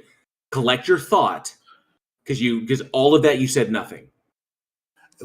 I'm trying. What I'm trying to say, I guess, and more simply, is that we haven't discovered a life on other planets. We don't have any sort of evidence of any. Right. Okay. But the mathematics of the universe pretty much guarantee that we're not alone in this universe. But they also pretty much guarantee that we will never ever encounter them. I mean, that's just the mathematics of the universe. That's just the size of it. So that's irrelevant. That's completely irrelevant. I asked you, how do you know that it is impossible that all of this came about by natural process with no agential guidance? Also, we found the basic building blocks for organic life on comets and asteroids. Yeah. So life is, like I said, my statement is that life is an emergent property of the universe. The elements that combine us are plentiful throughout the universe. All it takes is the right conditions for them to take place. Now, that could be taking place on a planet that is literally so far away from us in its own little system in another galaxy or maybe another system on the other side of the Milky Way. Okay, or somewhere. We don't know. We haven't found it yet, but it doesn't mean that it is impossible. It does not logically entail that it's not there. So I'm asking you, how do you know that it is impossible that all of this came about by natural process with no guidance whatsoever? I would base it upon the very mechanics of those properties in themselves. Their existence is the proof of some type of complex thinking, where you have the existence of what? The existence of something. Can I ask you a quick question? Peter, let him finish. Let him finish. The existence of what specifically? Something which is enable them to provide them with the properties that they have in their inner function. All these gases, for example, these atoms, whatever it may be. So their properties in themselves. Matter is a form of energy. Yes. There's always energy. There's always energy there. The energy just converts. So matter is just energy. Yeah. So what? Okay. So atoms are matter, and atoms compose things, and everything's built up from there. Stars, planets, human beings, all life, everything. It's literally all just energy. It's all just energy. So now that initial energy is what I'm saying. That even the concept of energy. So that has to have been from complex design. You cannot have such a thing like that, which is, of course, if you think to yourself now rationally. So it's an argument from incredulity, is what it is. It's fundamental to the world we live in. No, it is, but it does not logically entail that there's an agential mind behind anything. Wait, so you're literally filling a gap. You're saying, I don't know where this comes from, and it seems so very, very complex. How could it have come about by any means other than someone put it there? But Kaz, that's why I also wanted to go to my two questions. And I get the first one sounds really complex. How could we even answer it? What is consciousness to us? Because then I want to show very differently why a God's consciousness really is a plot device. I mean, maybe I'm just giving it away. What device did you say? But yes, because like I'll give you the example. Why you said complex thinking? Just why would an animal, a human, why would complex thinking be useful? An animal or human? And how about an animal? Why do you think we are able to complexly think? Do you think it has a use out there on the plains? Or I feel like I'm leading the answer, but... Okay, it's going to be interact with the world around them, I guess, would you say? Yeah, exactly. And so... we could talk about that forever. So let's just translate that instead. Why is God conscious? Why is it a mind? I don't get why it. What does it get out of complex thinking? Why does it have complex thinking? Why does it have? I mean, yeah, we could have talked about for hours about what we get out of complex thinking. Yeah. So I don't know. What are we going? It just seems like this someone exists so we can exist, and it's almost like it's just it's a Deus Ex Machina. It exists so the plot can go forward. Why did why did the universe get created? There's probably a someone there. We all create things, and there was a universe, and so maybe someone made the universe. Yes. Maybe I can help. So, Kaz, do you think that the God is still creating, or has creation stopped? It's still creating. I personally haven't thought of the question. I mean, what comes to mind, you might even say, for example, if a new species is discovered, or if you say it's eternally creating, I suppose there's a more religiously spiritual way of looking at it. In itself is just a creation. But if a new species is discovered, it doesn't mean that it's newly created.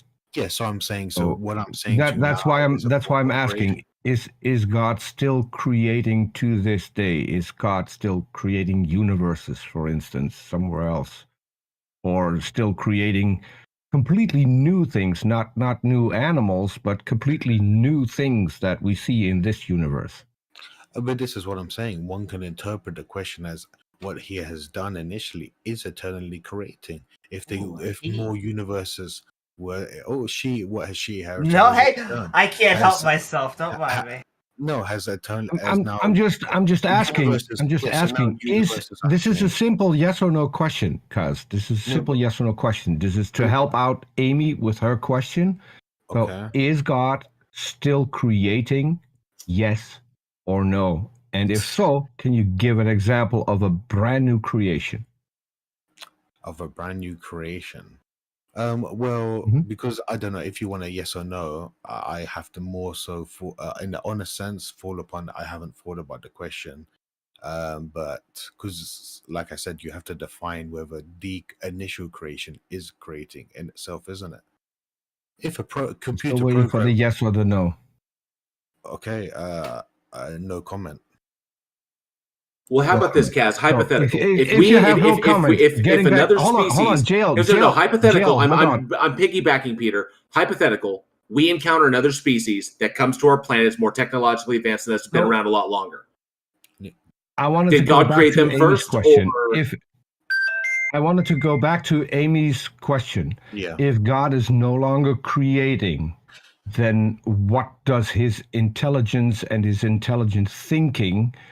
What does it bring God if there's nothing to do anymore? Because he's he seems to be silent, not doing anything anymore. Why is this intelligence wasted? That's a very good question. Very good question, Amy. But it's just unfortunate that unless you want to define if the creating is still creating. If I make a robot that makes its own robot, I didn't create that little robot, or did I? Because I created the initial robot. That's what that wasn't the question. Yeah, Well, so and it's like I question. can't answer if you don't define it. Well, The my question main point was is still the question was if this God has consciousness. For us, consciousness brings us something in life. We benefit from our consciousness.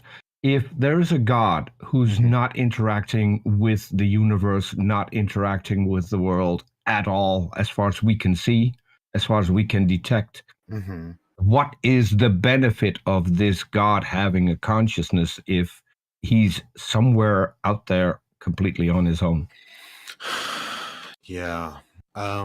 I mean, it's going to be a case of man's interpretation, woman's interpretation on the matter.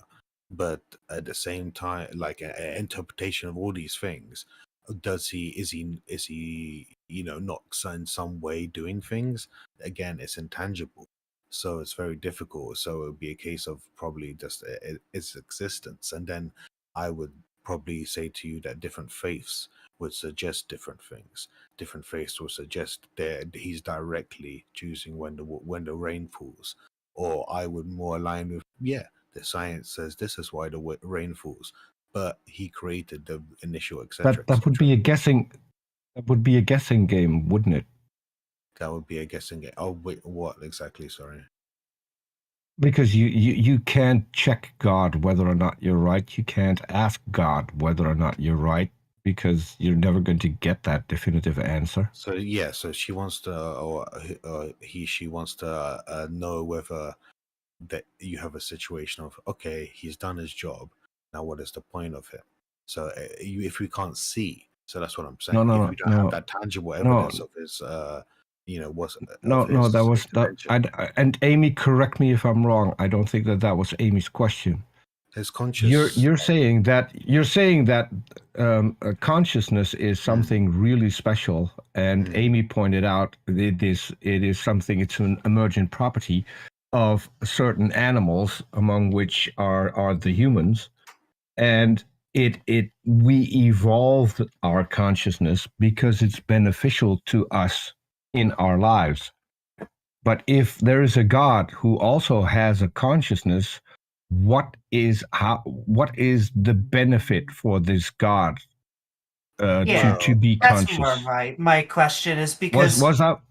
Yes, because was that it your would question, be like Amy? because it could be that Thor actually does make lightning. That there's actually a god that makes lightning, and then there's a natural way that makes lightning, and so you'd have a supernatural and a natural, or a non-natural, whatever you want to call it.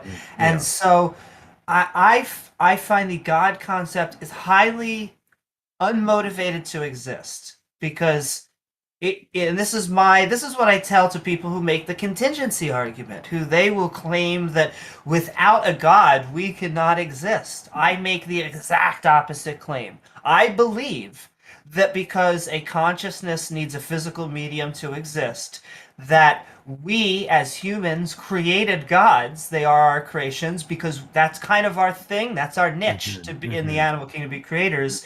That if humans were to go away, that so would our gods. That these concepts would go away, and that if the sun red gianted, even the texts themselves would burn and there would be no more.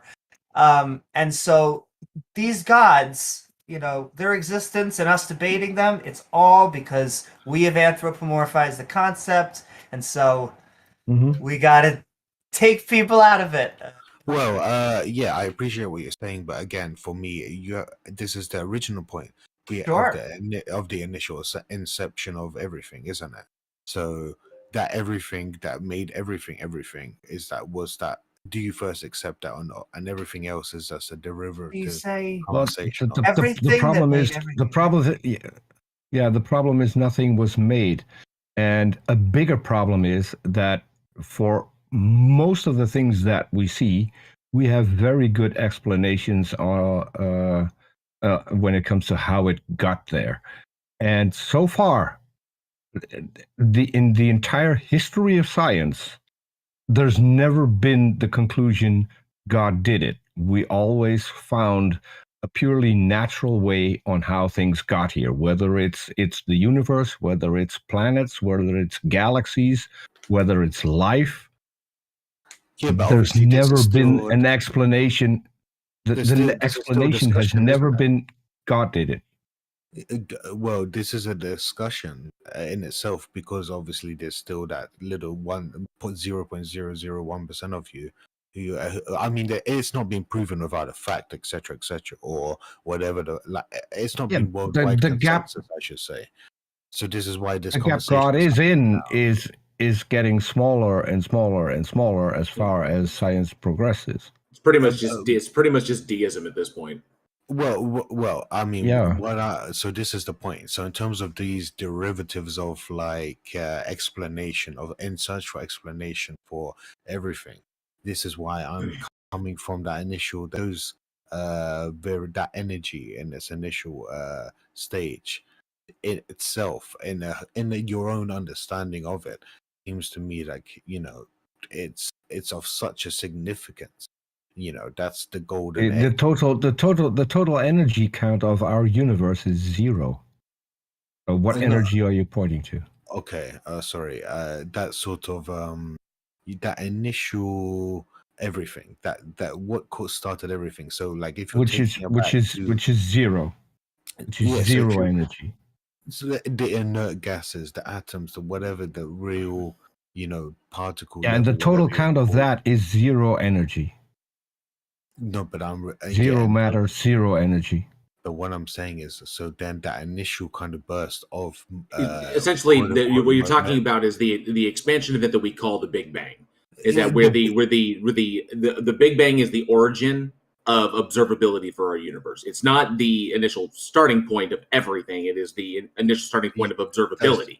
So I'm talking beyond that, yeah. So before I was mentioning about so you're saying that there was something there, and we are saying that there is no evidence to justify. You're saying that there was an agent there, and we're saying that there is no evidence to justify. Saying that there was something there, or believing there was something there. Yeah. So what I'm saying is that, and the evidence that we do have points against an agent and in favor of a natural cause. Well, that's the evidence that we have so far. It's not conclusive yet, but that is what we have so far. Well, so this points against a God. This is the case of derivatives leading to the conclusion over time. And if we're coming from that quantum this is level, not derivatives, it's evidence. No, the quantum field perspective of it, I'm saying that there would have been some type of thing, some type of whatever you want, like intelligence, some type of Kaz, that's why I asked. Whatever. How is it impossible? Because you said it was impossible for all of this to come about by random natural process. You said that was impossible. And I asked you, how do you know that it's impossible? Because I'm saying... And you didn't provide anything. All you provided was just like an argument from incredulity. You don't see how it can be otherwise. We don't know. No, at the level of the sort of time period of intervention, etc., let's say, from this this God, that's separate from in itself those existing. So say, I don't know, if we paint the picture of the dot of the atom, whatever you want to say it is, the inert gas or whatever in space, if that's not floating along, that's creation in itself, the properties it holds and everything. So it can now float in space freely, let's say, without intervention, lead into everything that's gone in now that we live in today. But obviously that in itself, and it was from some kind of idea of, this is a property which, when it does this, it will do this. Because you can say it's a consequence of the right timing, the right whatever period and whatever situation with atmosphere for all of these things to happen. But the point is, those it's the laws. It's the laws of physics that exist in this particular universe. It could be entirely different in other universes. Correct, it most likely was different. So I gotta jump in. We're limited on time, and it's pretty much boiled down to an argument from incredulity. It cannot be demonstrated that it wasn't a particular way, that it wasn't, or it can't be demonstrated that it is totally possible that it was completely non-agentially guided, that we are an emergent property of a system that is completely that is a complete random occurrence. There is no evidence to support it. How did those come into existence? That's quantum fluctuations. That's it. No, but how did that come into existence? The quantum fluctuations are random and they occur naturally. But with their properties in themselves, it has some complex design. You even understanding to yourself what they are. But so to understand your question, Kaz, how does God? What made God? Yeah, exactly. That's when you go into the Russian doll scenario, perhaps. Yeah, or just the finality of something. But the point is, yeah, maybe in that itself, what I'm saying in terms of, let's say, the quantum level, it's one thing to accept it or to deny it. But now I'm extrapolating, obviously, what I can observe today, and let's say the complexity. Okay, but Kaz, going back to the previous conversations that we've had up here, it can either be an infinite, or it could either be the quantum field, and we are a result of a natural process. Random fluctuations within the quantum field result in universes, and we are one of those universes. That's it. No agential mind behind it, no driving force creation. You're saying not random, you're saying there's a mind behind it, okay? That the God itself thought everything into existence, and that thing has always existed forever. We're just replacing that with the quantum field, and we know the quantum fields exist, that the quantum field exists. So, but you don't know that your God exists, and you can't demonstrate it exists, but we can demonstrate the quantum field exists. So why would we accept the God? Why would we accept the God over the quantum field? This is what I'm saying. So then it goes into a case of if that's the sort of the two yes or no's I have, for example, now in terms of the observable universe, the human being and what it has, etc. That's where you have a religious who doesn't explain all of this side of it. They'll just go straight and my hands and everything right in front of me is evidence of God. The plants outside are evidence. But now if you just link it back to that, so now it's a case of, okay, now the way the ecosystem, the way everything is structured, the way that in terms of the universe observable, then you go in terms of these people throughout history, for some reason, everyone has an inclination to look to some higher power, no matter what they called it throughout history or something like this. And then you have explanations for even inter people, aliens coming down, etc. Everyone's looking. Yeah, all of these arguments are fallacious. Every single one of them. Oh, yeah, but okay. So the point is that now that's coming and encompassing the original part. It doesn't matter. 1,000 fallacious arguments. 1,000 fallacious arguments are not evidence. Because the inverse is that's what I'm trying to say. The inverse kind of theory or idea, like the atheist approach to that. That if you take that as okay, that's more or less in conjunction, everything encompassed together is kind of substantial, I believe. Now you go to the inverse, which is that more of like that. That's why I'm saying evolutionary. This is like just these quantum field, then everything, then the gases, everything interconnected, etc., random led to random things, etc. It makes sense. So what's wrong? No, but Kaz, what's wrong with that, dude? Man, you've got to get to the point. You've got to get to the point, Kaz. What is wrong with that? Hold on, my friend. Like I'm getting to the point now. So no, dude, your fucking lack of inflection is driving me up the goddamn wall. I've got to be honest about it, dude. Like legit. So now when you go on that side, it's a lot of like sort of assumptions of randomness and a lot of these perfect event scenarios occurring. This happened at the right time. This led to this, which led to this, which. So now, in terms of taking that all the way down to today, that in the inverse, saying that there's more of a design in place and things like that, and then all the arguments that go with that. It seems in a rational mind to me. The design seems more logical. So it feels that way to you. It's an appeal to emotion predicated off of an argument from incredulity. Great. Let's move on from this, please, because we've already been down this road 3 times. It's an argument from incredulity, and you feel it appear a certain way, but there's no evidence to support this conclusion, which we've already stated a number of times. All right, Kaz, we've got about 3 minutes left, and we need to get Otangelo up because Peter has a question for him, but you've got 30 seconds to finish up. I was just going to say, because I try to appeal to the sense of I want something tangible. And so now, in that case, I was, in my point, I'm trying to give you that kind of understanding of how you can have that. In the very... I have it without a God. But this is what I'm saying. That in terms of comparing the two opinions, like as someone who's non-biased, objective, looking at the two options you have, that's what I'm saying. In terms of these things appeared, the molecules, the atoms, whatever the fuck they were, the gases, sorry, they then moved in certain ways. This random event happened. Then a random event happened again, etc., etc. Now I have a human being, and now I have an elephant and a banana in the same, same planet, etc. Perfect ecosystem, and etc. So that's why I'm saying that if someone presents that to me, it seems like a weaker argument than there was some idea of, okay, this is oxygen level. Kaz, I'm sorry. You just literally did. It seems that way. Does that mean that it is? No, but Kaz, does that mean it is? Does that mean it is? There's only going to be one fact, of course, isn't it? It's a yes or no question, Kaz. You said it seems that way, but does that mean it is? Yes or no? Okay. Yeah, but remember, we're talking about the existence of God. So it's very like, in its nature, yes is... Kaz, it's a yes or no question. Just because it appears a certain way, does it mean that it is that way? Of course not, no. Thank you. That was it.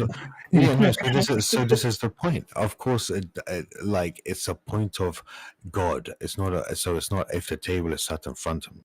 So now, in terms of understanding, it's off the table. It's off the table until you have decent evidence. Yeah, thank you. It is off the table. We have arrived. You're understanding your existence. So now, that's why you have to come to an understanding of God is. Hold on, Kaz. We need to wrap up. God is off the table until you can present evidence of God. Until then, God isn't possible, isn't plausible. That's the point. Isn't even an option. Then how about this? You have Kaz? To bring something. No, because we don't have the time to. I don't have the time to present it. But Peter's right. It's off the table. So this is what I'm saying. It's what is the point? What is evidence? Apart from the slap in the face saying I am God, and then it goes back through your ceiling. That would be pretty handy if that were the evidence, wouldn't it? Yeah, of course. I agree. I would even take that. I would take that. That'd be wow. But what if I say to you that cooking a homemade meal is better than eating some all right, guys. fast food convenience? Kaz, I'm sorry to interrupt, but we're out of time now. So there's going to be another AMA coming up after our stage here, and we were trying to speed it up a little bit. So we do have to go ahead and call this here. But thank you, everybody, for showing up. Politics server is awesome. As always, make sure to join discord.gg/politics is how I think that works. And I'm losing my voice, so Randolph, do you mind finishing up there, please? Yeah, sure. So I think we had an interesting show. Very sorry for the abrupt ending there, but I guess that went on a while. But what I would like to do is give everybody an opportunity to just give some final thoughts and reflections on the show today. And I think Peter's got something burning to put out, so we'll let him put out his own fire here. Go ahead. Yeah, I was hoping to get one other guest up for one single question. It's not necessary. It was more of a joke. So I can ask the question because the answer is going to be no. Otangelo, a dear friend of mine, and of all of the people here on stage, because he's a mod on several channels, has asked me if you please can say his name. His name is Titan Uranus. That was my question. So, well, if I need to go first, it's always a pleasure being here. These conversations are a lot of fun, and so I'm hoping to have a follow-up with Pato. Pato did agree to have a further conversation, so if people want to check that out, they can go over to my channel, youtube.com/gonna go for it. We'll hash out a day and time, and then we'll see whether or not I can be present, or if we have a completely different conversation, because I would be fine with that as well. Again, thank you, Taco, for putting all of this together. It's so much fun to do. So and those hours just fly past. It's one of my favorite things to be on the stage here. So, and thanks obviously everyone for listening in. Thank you for the guests for coming on, and see you in, as Randolph would say, a fortnight. Thank you very much, Peter. TJump, did you have anything you wanted to cover before we ended here? Nope. No final thoughts, no perspectives to share? Okay. JL Warren, go for it. Thank you so much. This is always a pleasure to be up on these stages. I know it gets a little heated every once in a while. There's a strong, personalities up here, but that's what makes it fun. So I appreciate everybody coming up. Peter, Amy, Randolph, TJump, Taco, and of course, Taco for putting it all together, and Jeff Spatchcock, who was here earlier. Thank you to everybody in the live chat who was listening in, everybody down on the stage. Sorry we couldn't get to everybody. It was a blast. But yeah, look forward to doing the next one. Sometimes, apologize about that previous, I just, oh man, that was just like ants crawling up my spine. But yeah, we'll see what happens the next one. Great. Thank you, everybody, for being here. Amy Newman, did you have some thoughts on any of the conversation that happened today that you'd like to share or clarify on, or share some perspective on?